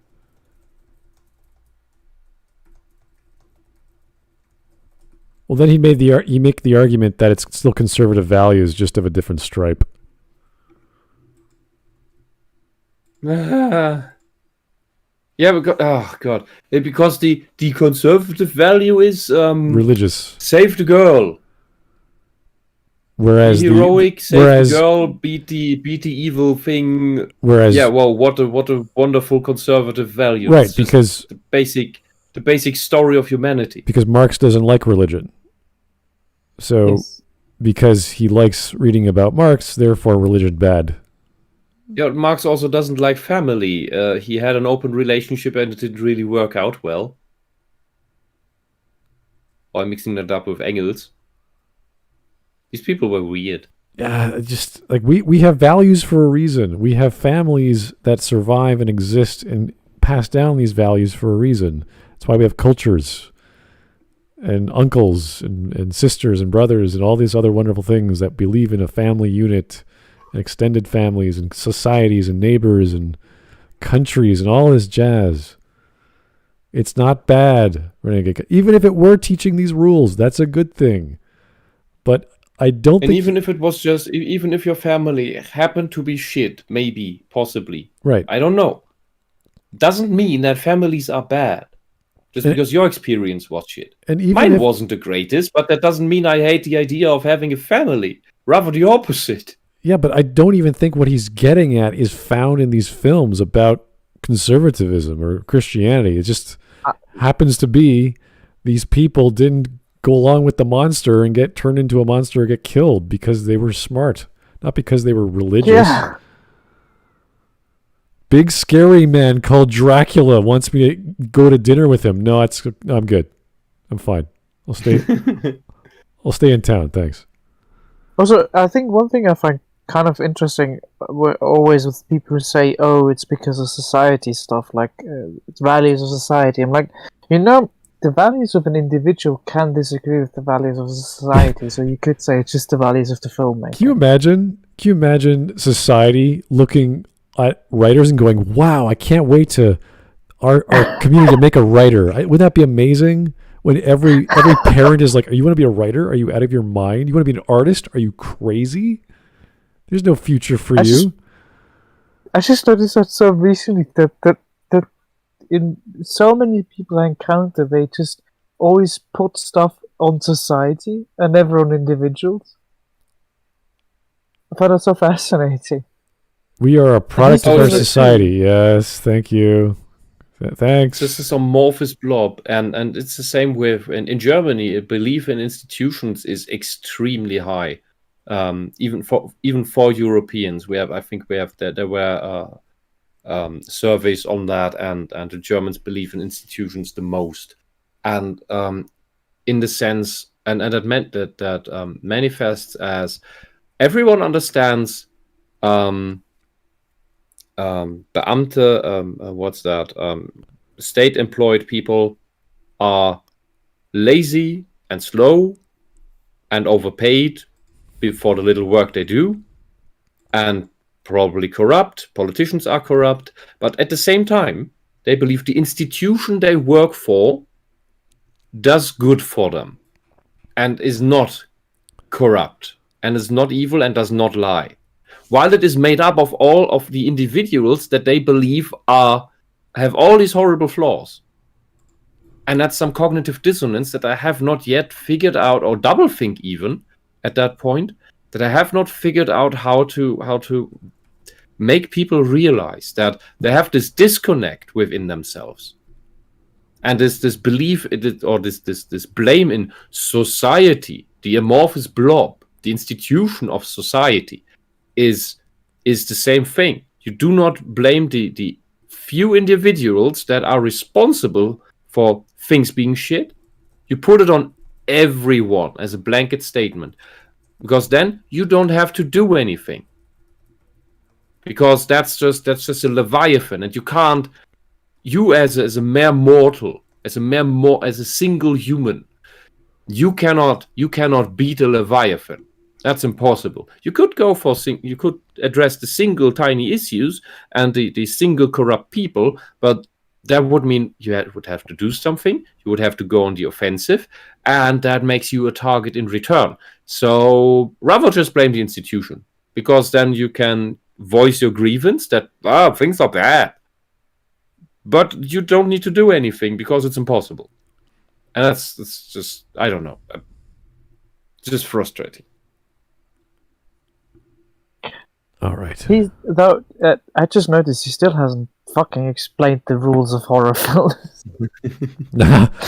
As you know, the guy in the story got the rules wrong because he was in the wrong genre. It's like, okay. Yeah. The real rules of horror. Well, there are no real rules of horror. It's just subgenres are Christian, The rules of horror are believe in God and you are fine. We're still waiting for those rules. We haven't gotten them yet. I think this is right here on screen. I think that's what he means. Yeah, I think he thought rules of horror, there are rules of... He's changed genres so many times. We went from horror to slasher. Now we're in gothic. Now we're in supernatural. It's like, dude, what are we talking about anymore? I just noticed at some point he brought in that there are two dichotomous types of women in horror films that just completely and utterly dropped that topic right afterwards. Right. Yeah. Well, he just said there's the pious one and the tramp, and that was that. Does it just write down a stream of consciousness and that's his script? Well, he is sure it is correct what he's saying, and then there's no need for further explanation because it's obvious, and we know what's going on in his head. It's I think the term for that kind of thinking is solipsistic. They have to correct me on that if I'm wrong. No. There are some words I disagree. I think he literally just has a series of ideas. He doesn't know how to connect them, and he's just writing them out as paragraphs, like they're connected in some sort of, I don't know, chapter 1, chapter 2 bullshit. You think it's just scatterbrain random stuff? Oh yeah, That's what I meant. Writing down stream there's no way anyone who's ever done anything in academia, grade school and up, would go, oh yeah, this essay or this paper, this collection of ideas makes sense. You know, it's kind of like asking the brainless art student who just wants to draw for fun, you write and tell me what you're drawing and why, because most of the time they're really good at art and they just like drawing. They don't have a reason aside from it's fun and it looks good and I can visualize things well. That's about it. And if you ask a person who's trying to be clever, it's like, oh, well, I have this idea and that idea. It's like, it's just a collection of mishmash for no reason.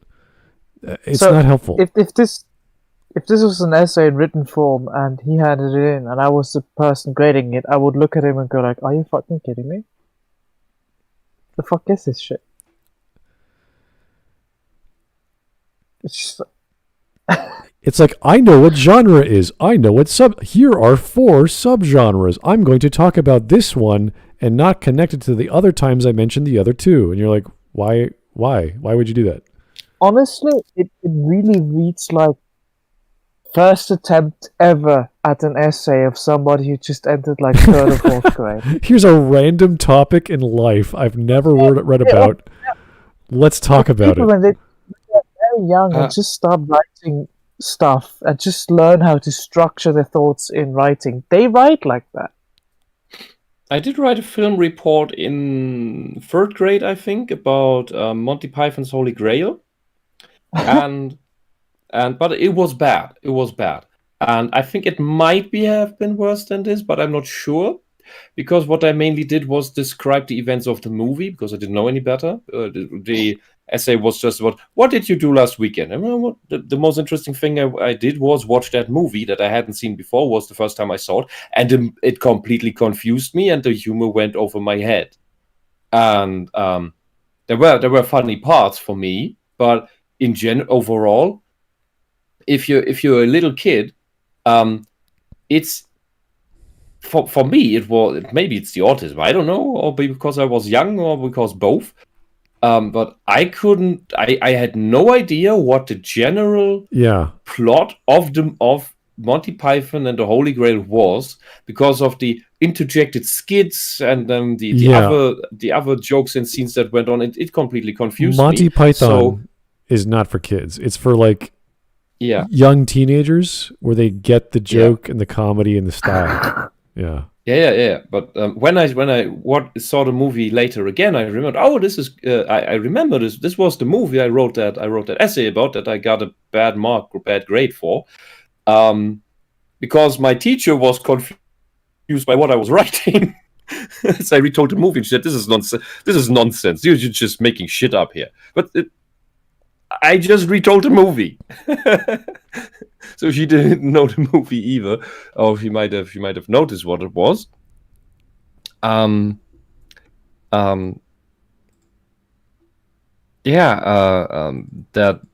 might have been on a similar level as what Renegade Cut is doing, and I was that 8 years old.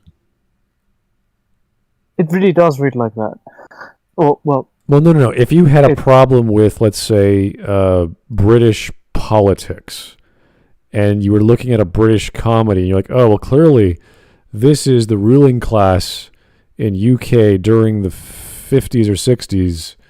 Therefore, it's all about the values of the people up on top trying to control the people up on bottom as depicted by the king in a farcical manner because he doesn't have a horse. And that's the parody, but it's really about power and control of the citizenry, because they're all serfs and the king is demanding tribute and all this other. He demands the Holy Grail from the French and blah blah blah. Like that would be Renegade Cut's sort of interpretation of the Holy Grail. Yeah. Even though it's a comedy. No. There's a political message behind there. Oh, okay. Yeah, of course, about monarchy and oppression and Oh, he will probably make the and entire video. democracy. Probably make the entire video about the one joke of the peasant saying, "I didn't vote for you." Exactly that. And then, of course, the decadence of the aristocracy as they party in that one castle. Yeah, they control the land, even though it's bad land. It's the only land that's there, and everyone respects that and follows them anyway, even though it's stupid because monarchists and serfs for serfdom and lords and duchesses and all those are bad people because they have all the power and they have all the resources. If only actual workers knew what to do because they're the ones who do everything, they'd have better ideas. They wouldn't build a castle on the swamp. They'd build it elsewhere. And all this other garbage. You're like, yeah, thanks, Renegade Cut. That's a fantastic insight. Thank you so much for sharing your thoughts. It's almost good enough to be hung up on the fridge. Yeah, but castles are bad. They have walls, and that keeps people out. And boundaries are bad. Yeah, everyone should have no boundaries on the planet Earth. Yeah, that's why we need to reconnect the British Isles to the continent because the water is a natural barrier and that is oppressive to the people who want to immigrate. Anyway, let's go. 3/4 done. Good thing. Good feeling. Christians. What about secular horror subgenres? What are the secular values they espouse? Zombie horror, despite the appearance of being supernatural, another genre, takes a more secular route. Often the cause of the zombie apocalypse is either completely unexplained or is caused by humankind making a simple mistake. Dawn of the Dead has a line about no room left in hell that touches on a spiritual explanation for what is happening, but nothing ever comes of it, and it exists largely in isolation in this subgenre. The solution to the zombies is more humanist than in other horror subgenres, because the solution is cooperation. The zombies are many, but the humans can use weapons, can strategize, can think. It is in their cooperation, their humanity.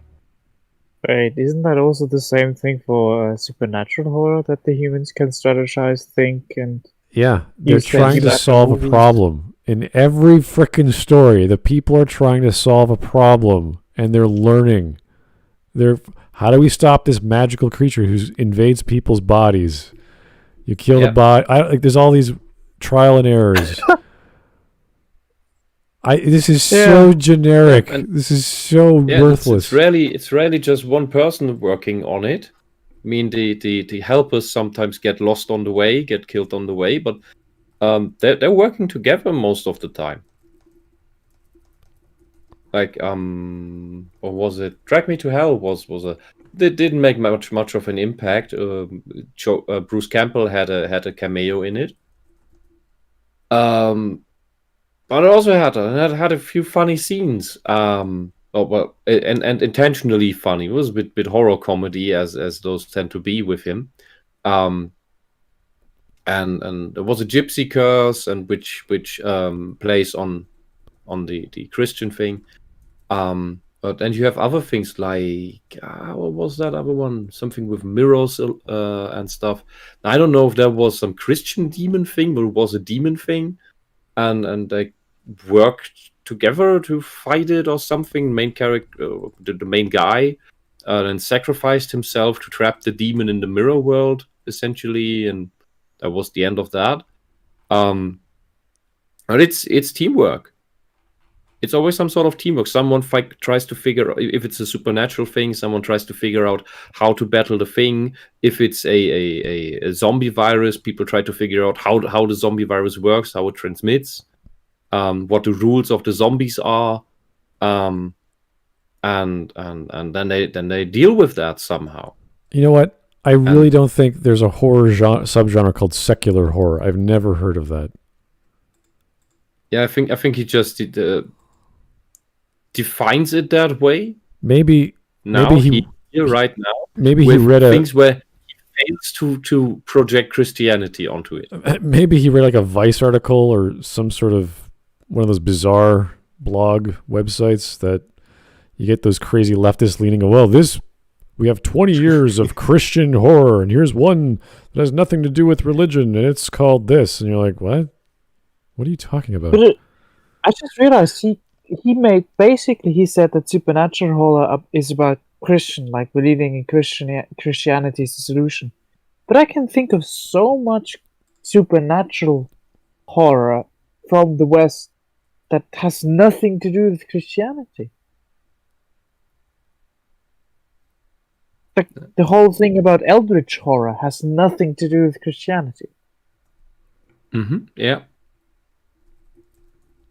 Easy Corns in the chat says, the lesson of Drag Me to Hell is give gypsies a third mortgage extension even though she can't pay for it.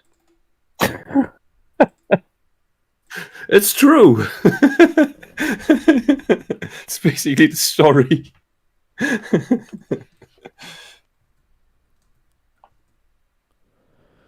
Okay, let's go. That allows them to live. When cooperation fails, that is when the humans are most vulnerable to the zombies. Wow. When cooperation succeeds, that is when the humans are strongest against the zombies. Wow. Surviving a zombie movie is unlike some other horror subgenres because all that is necessary is humanity. Wow.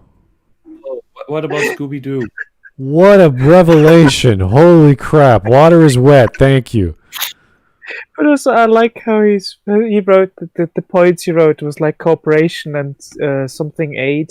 And I'm thinking about The Exorcist. Weren't the priests cooperating and doing stuff like that? Yeah, that's that is almost every movie. That's every story ever. What the fuck is that? In what way is this a rule of horror? Okay, but power of friendship. We solved the thing. Cool. Yeah. Dude, oh god. I run out of insults. I'm sorry. This is like coming to the conclusion that if only everyone would love each other, we'd have a better life. The solution to the zombie apocalypse is communism. Well, I was talking about a quote from The Room, but that works too. Yeah, I got that. I haven't watched that, and I don't intend to. At least not alone. Oh, you gotta watch it with friends. Yeah, it's pretty awesome. If a lot of people love each other, the world would be a better place to live. Yeah, how do you make them love each other? Do you put brain probes into them that program them to love each other, or what are you gonna do? Rock them all? No, Christianity. You kill everyone who doesn't love each other? That certainly worked well the past couple of times you tried with communism. Okay. Get us over. Let's go.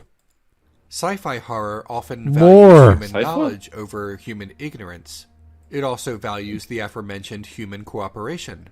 In Alien, Ripley states that the xenomorph must not be brought on board because it will almost certainly endanger the entire crew. No. That's not why she's telling them not to come on board. She's telling them not to come on board because there's procedure and there's possible danger of contamination. That's why she's saying no. It's not because she knows that the xenomorph will kill them. She just knows something happened. There's a creature involved that they don't know about. So it's like possible. So all our our procedures telling us we should first investigate before we let them on the ship. That's what that's about. It's a mystery. You see, these are the rules we would lay out when we're describing a genre. We talk about the overall concept, a mystery. What happened? No one knows. The audience doesn't know. And we slowly reveal, as the story progresses, what the thing is that's killing people off. I'm very glad you mentioned Alien because it's one of my favorite films, and I know it inside out, so I can catch him on stuff. Okay, next one. Let's keep going. Crew. They ignore her warning and the crew is lost, except for Ripley, the only crew member who recognized the danger.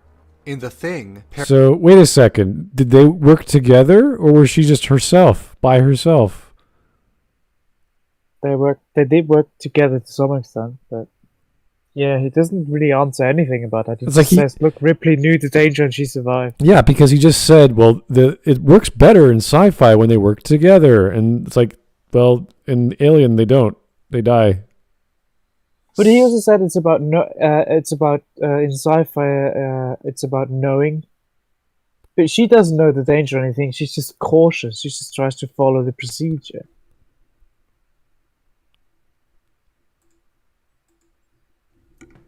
Anyways, coming to The Thing, another film that I really, really like and know inside out. Yeah. Oh, yeah.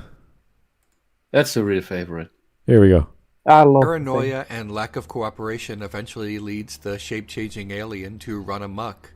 Surviving sci-fi horror is a matter of... No, it's not the lack of cooperation. It's that they don't know it exists until after it already managed to infect one of them. Yeah. And even then, they don't know its capabilities, so they're basically screwed from the beginning. Yeah, and their cooperation is hindered by they having to suspect each other of being infected at some point. God, such a fucking good film. Yeah, and that puts a strain on how do we solve this if one of us is a traitor, and that one of us may not even know it yet. Which is the beauty of the impetus for the Among Us game. So Yeah. God, will, that's yeah. this the first time I watched The Thing and the scene where he's doing the trick with the blood. Fire? Yeah, the blood. Yeah. To test who's an alien, who's a thing, and who isn't. That is tense. That is Tense, really yes. tense. So And tense. And it's one of the few times that a jump scare is really good. Yeah. I usually despise jump scares in horror movies because they're just lame. well, But this is good because it's situational. It fits. It makes sense. the thing is That's how a creature would react. that the way that thing survives is hard to grasp, like how it can stretch between bodies or leave a body. It's like, what is that thing? Like, what's the makeup of it? It's very Yeah, hard. and how does its intelligence, its consciousness work? If it has any, how does that transfer? Yeah. Where's that cap? Does it just regrow its consciousness and memories from just a single cell or something? What is going on? It's like so alien. It's like this a is absolutely super alien. A super amoeba that can create tendrils that go really far, really fast, really strongly, and can connect to other organisms and take them over, and then just hide in that organism and just throw those tendrils or whatever away. And you're like, what was that thing? Like, we don't, like, there's no physical body we can point to and say this is the actual organism. Yeah. And the thing perfectly maps onto Lovecraftian horror. Yeah, very well. Yeah. It's not a Shoggoth, but it emulates the idea of a Shoggoth very well. It's very similar to Shoggoth. If you want to know what a Shoggoth is, read or listen to Dunwich Horror. That's the story where it's mostly about the Shoggoths. Yeah, I think the big eldritch boss monster in Path of Exile is also one, but the proper size, the size of a mountain. All right, Well, we got less than 2 minutes, guys. This is. Oh, it's been Renegade Cut. That's all we could say. It's Renegade Cut. Intelligence and cooperation.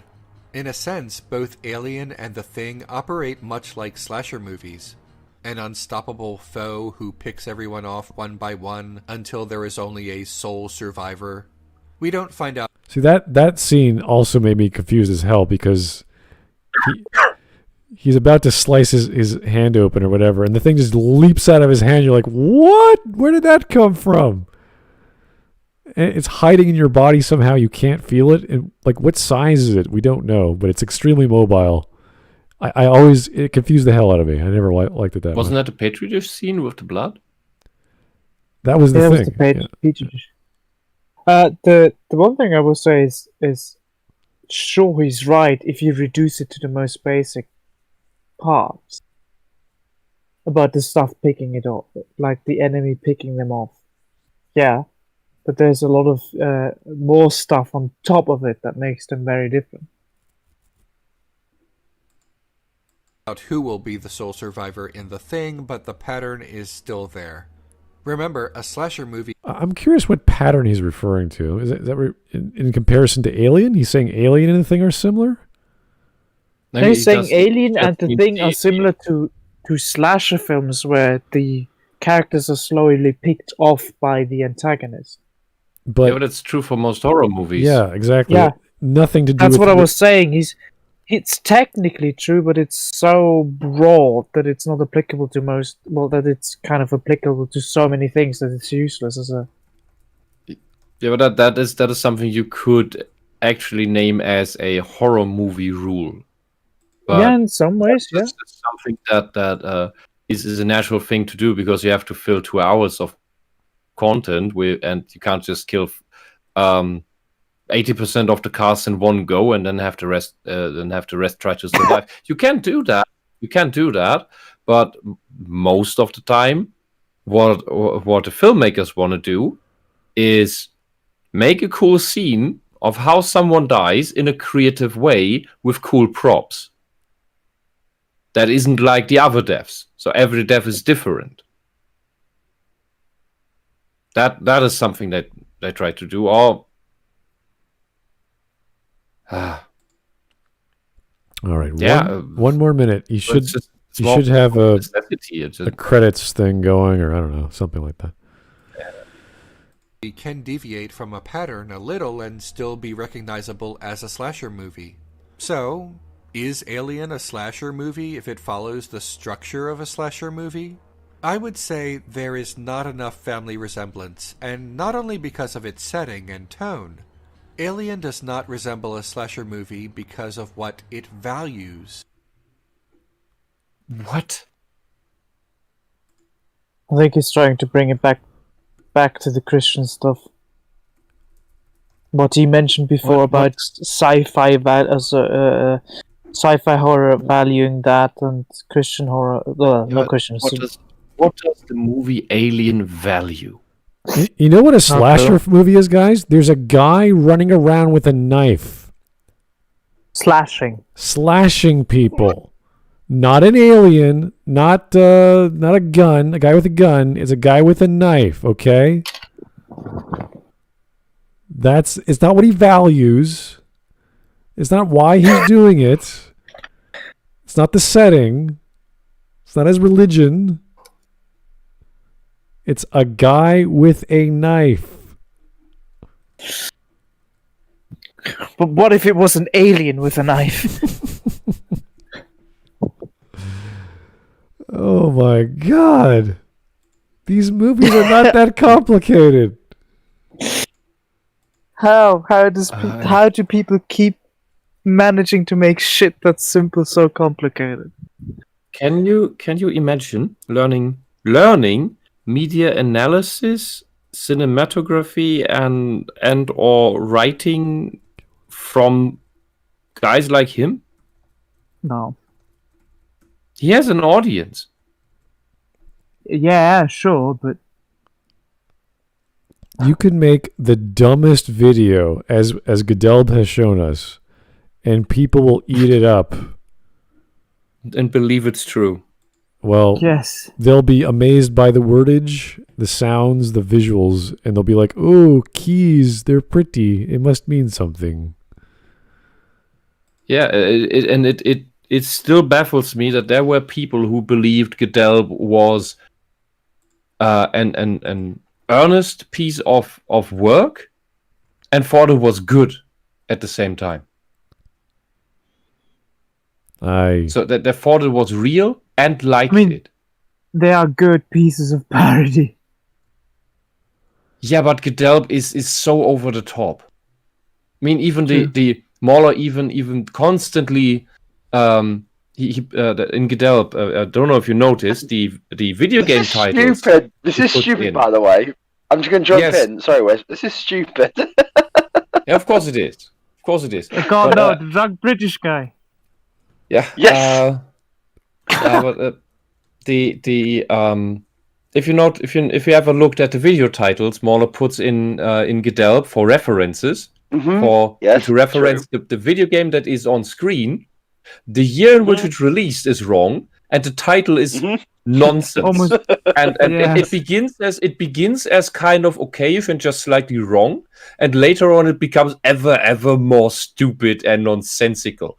And people believe this thing is real and objectively good. That this is a good piece of work that teaches them something. That there are those people. They were in the comment sections and they were arguing and they were not trolling. It is Aliens is almost a slasher. That's what makes it the way it is. It's like the Alien is the slasher horror of stuff, but the Alien characters are smart enough to know not to go into the usual Alien tropes. It's I just looked at it as like, wow, okay. Anyway, about anime or some shit like that, Renegade Cut is fucking stupid. I hope those beers were tasty. Those beers were lovely. I just literally came onto this like, wow, this is the guy's a fucking retard. But you okay? you can't say Alien's not a slasher thing. It's like it takes a slasher genre, but does it in a different way. I would still say this. If at a basic film understanding, it does take the slasher genre in a different way. And that's it. I know what you're saying. Put over it. Though I think they're still different enough to some extent. Oh yeah, there's enough difference, but it does. Yeah, but it's not a supernatural horror. Slasher movies are usually not supernatural, and the Alien is not supernatural. Yes. It is completely confined by the rules of reality of physics. So the thing with slasher is it can be based in reality and paranormal. Slash can be based in reality, paranormal, and sci-fi, and that's the big thing about slasher is it can transcend different genres. His idea, though, is that it's not a slasher because of the values the story possesses, either the characters in it or the alien. I don't know. No. Because Alien has character that allows you to connect with the people before they get slashed. I have a question. Like what are the rules of horror, by the way? Yeah. You can't say Alien doesn't connect you to people because you connect with you even connect with Kane, who's the first person who dies. Because John Hurt plays that character so well that you connect with him when he dies. So we have less than a minute left. And we don't disagree. We don't disagree that Renegade Cut is wrong. We just want to figure out how he is wrong. Well, the problem is, trust me. I've been watching you for like 15 minutes. I'm like, I've got to jump in here. This guy's fucking stupid. The thing is, he hasn't listed any find out rules. what is going on in his head? Or sorry, any real rules? We don't even know what those are yet. I think he's actually got a horror. Horror is a horror thing. Anyway. It's like, yeah, okay, cheers. I really Thanks think for that. he meant those headers as like, in the supernatural horror, it's about Christian beliefs. I really think he meant that those are rules. Yeah, but that's stupid. I guess. That can't I be. know. That's stupid. It's There's That's no stupid. way. That's completely stupid. I was just guessing. That's Trying like to saying. guess at the mind of Renegade Cut. Yeah, I Come know, on. but that's like saying a romance genre is based off, I don't know, Mozart or something. Like, what the hell does that mean? Yeah, it is stupid. That's the stupidest thing I've heard all night. It's about cooperation. Thanks. Every story is about cooperation. Oh, well done, kiddo. You're doing really great. Just shut the fuck No, up. but and sit in the only corner. only zombie movies and sci-fi horror are about cooperation. No, What? sci-fi No. horrors were about Because knowledge. he didn't bring that up with the others. He only brought it up with zombie movies. That's And not. then said sci-fi has it too. It's And he so also said about sci-fi. He also said it's about knowledge, knowing. Yeah. No, it's not. I never said it made sense. That's the stupidest thing I've heard in my life. What the fuck is it about? I don't know. It's just no, but like you can have no knowledge about the horror that's going around you, and it's the build up of like knowledge. You don't have to know everything about what's going on. Okay. But- Let's finish this off because Do we? oh god, this is great. I'm glad. Thank you, Smud, for bringing me into this. I love this. This is great. He's a fucking idiot. He knows nothing. it's sad because he actually paid attention and wrote some stuff down and did some research. And Oh, it's like wow, they forest write- trees. Smud, they write stuff all the time. It's just fucking stupid. All right. You got hopefully- Muggins here, like you got me here, like 12 pints down.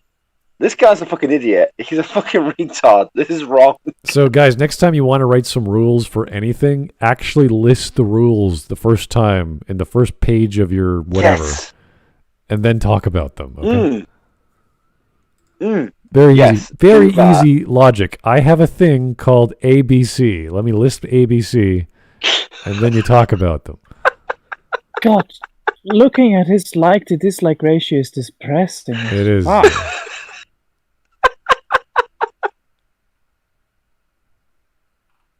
Just, it's just so. Oh god, what a sad, pathetic sack this guy is.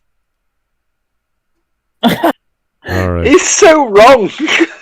No, I'm laughing because of something else. I'm looking through. I was looked at his video. I'm looking at some of the comments underneath it.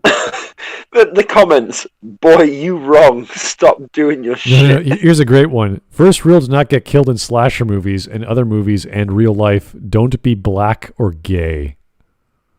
No, I like this one with 66 likes. We also need to take into account that the vast majority of the history of this genre has been written by straight white men with little input from women, creators, POC, or LGBTQ people. I'm sorry. I'm still laughing at "Don't die, don't be black." God, these comments are awful. Fucking These Jesus. comments are great. These comments are great. I love them. All of these are lunatics. There's no other explanation how they can make these comments. Welcome sorry, to This is the why show. diversity in medium is so important. Oh my god, don't we laugh too much because my chest hurts. I don't. Wait, hold on. Alien, at least the first one, Don't is be a black. haunted house. It's a haunted house Yeah. horror movie. What? No. It is. Alien is. What is it? Alien is the haunted house in space. That's what it's always been told as. No, that fits more with Event Horizon. No. Event Horizon is a lot of different things. Oh, don't. I love Event Horizon, but it's not a haunted Anyways, house. those comments give me cancer. Let's I finish just this love video. I just love the. It's horror. Don't think about it. It gives you cancer. Like, okay. Cheers. Thanks. Anyway, It's just I've got a movies minute. for teenagers. I've got a minute of Renegade Cut. What can you do? Yeah, let's get over this. Let's finish this off. Oh shit! Let's do it. The real rule of horror, the real way to survive a horror movie, is to find out what kind of horror movie you're in. What? No! What does that mean? No! What does that even mean? Is he talking about? Find out what horror movie you're in. Well, I think he's Man, talking about. Just be attentive, cooperate, don't be sloppy. Well, Yes. okay. Yes. So it, What I think he's done here is he's gotten a list of genres, right? And each of the genres have their own specific tropes, slightly different than the original or whatever, from each other. And then he's saying everyone has their own unique flavor. Therefore, once you know that, you know what you're watching. And that's like, great. No! Okay, but this isn't about surviving a horror movie. It's about your criteria for what a horror movie is, not some dude in Scream. If he wanted to title his video, "The Real Horrors of the Scream Video," or "The Real Rules to the Scream," then that would make more sense. But he didn't. Oh yeah, it would make so much sense. But now he's coming to me. How do you survive a horror movie? There's a lot of ways to survive a horror movie, mate. Just don't get killed. Not just like don't go to the black guy when he goes to his own. It's like, oh, cool, great. Wasn't the main Gosh, character them guy. in the second Predator movie a black man? Yeah. Danny How did he Glover. Danny survive? Glover. Danny Glover. Yeah, Danny Glover's the main character. Yeah. Yeah. Well, how did he survive? I'm getting if too he was black? old for this. Yeah. What's his name? Bill Paxton gets killed in it. He's white. Yeah. Do you want Right, some candy? Do you want some candy? That's what the Predator keeps saying to him before he kills him. Do you want some candy? I know that movie too well. Yeah. I'm about to fall Well, off you my can't chair. just say Can we go on? Yeah, let's finish it off. Yeah, you can't just say there's like set things to actually survive a horror movie, because when you're in a horror movie, there might be different. What horror movie are you in? Are you in a realistic world where it's a slasher, or are you in a supernatural world? Yeah. Because the stuff you can punch Ghostface, right, really well, and get away, but you can't punch Jason. Big difference. Okay, let's go. Is Jason We supernatural? find these horror subgenres by so many features, their setting, the monster, but these subgenres are perhaps most recognizable in what they value, what they portray as sin. This is nonsense. Yeah, because no, because what they portray is what you have to deal with. So wait a second. What's the sin of Alien? What's the sin of The Thing? What's the sin of all these other movies have nothing to do with ethics or Christianity? What The is the sin? What is the sin of Beast from 20,000 Fathoms? Okay, what's the sin of that? I don't know. The dinosaur closest that common eats people. the lowest common denominator I can see for all of these movies is always not paying attention, and that's how the first death happens, or maybe the second and third. It's not paying attention to some detail you could have noticed that could have prevented you from getting killed. That's all there is. Was it not pay attention to the danger that is in front of you? Would you call that? Would you say that? It's like underestimating the problem, and not paying attention to the thing that is odd in the room. Yes, yeah. Yeah, that's what I've always found. Like most of the problems is it's like usually you've got a group of highly professional people who who underestimate the situation in front of them, and that's usually what happens with a lot of horror movies. But I don't understand this last point because that's not a point. I don't get that. I don't get that last point. I've watched a lot of B movie horror movies that have better points what he put across. So I don't understand that. I've watched a lot of bad acting with death scenes. I don't understand what he's kind of trying to get across the line with that last point.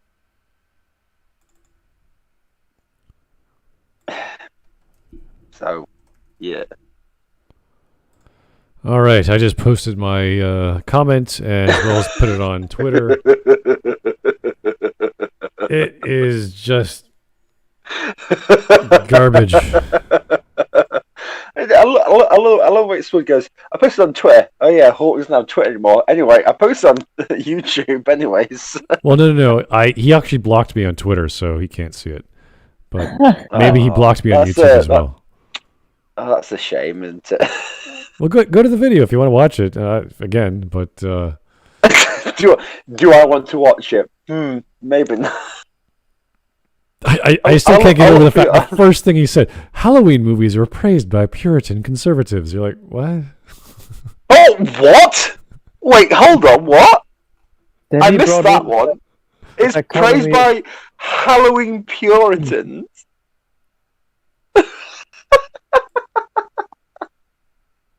Oh god, I'm going to watch this fucking stream again. This is great. The fundamentalist Christians really like the horror movies.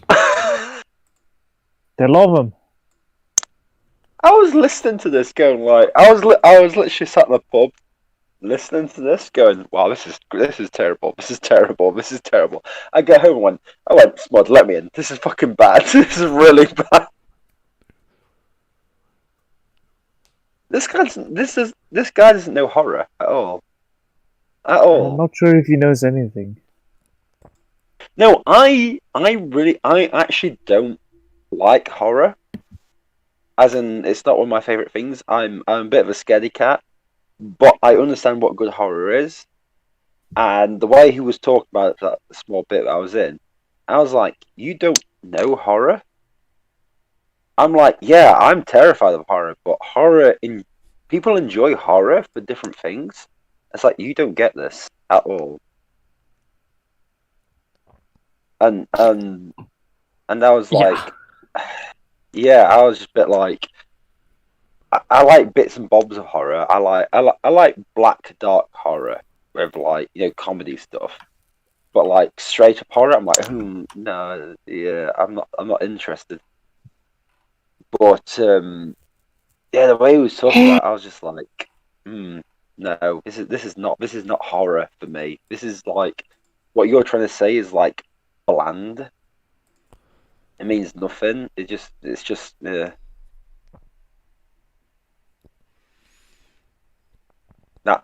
that's me. So. Well, I think we've exhausted our attempts at trying to understand this man yet again. Oh god, I'm so glad I jumped onto this like 20 minutes at the end. This sounded terrible. It sounded horrible. Imagine doing a book report and making up ideas instead of reading the text for what it's worth of what you think is going on. I like Treasure Island. Anyway, Captain Jack Sparrow is my favourite character. Which is also a genre within the adventure world, but it's a subgenre, meaning it's not exactly the same. But in order to understand the subgenre, you have to know what the genre, not the character, but the genre values. And what the values are what's a sin. What? Just whenever you're in film school and you have a topic horror, just write a whole essay about Christianity. Oh my god! What the fuck? This guy gets worse and worse. I don't know what to... Oh my god, Renegade Cut. Just go back to North and South Korea, that's all I've got to say about things. Honestly, the whole thing where I listened to him, it was just like he didn't understand horror movies at all. So All right, folks. yeah. I think that's enough for today. Yeah. Enough for this month, Yeah. in fact.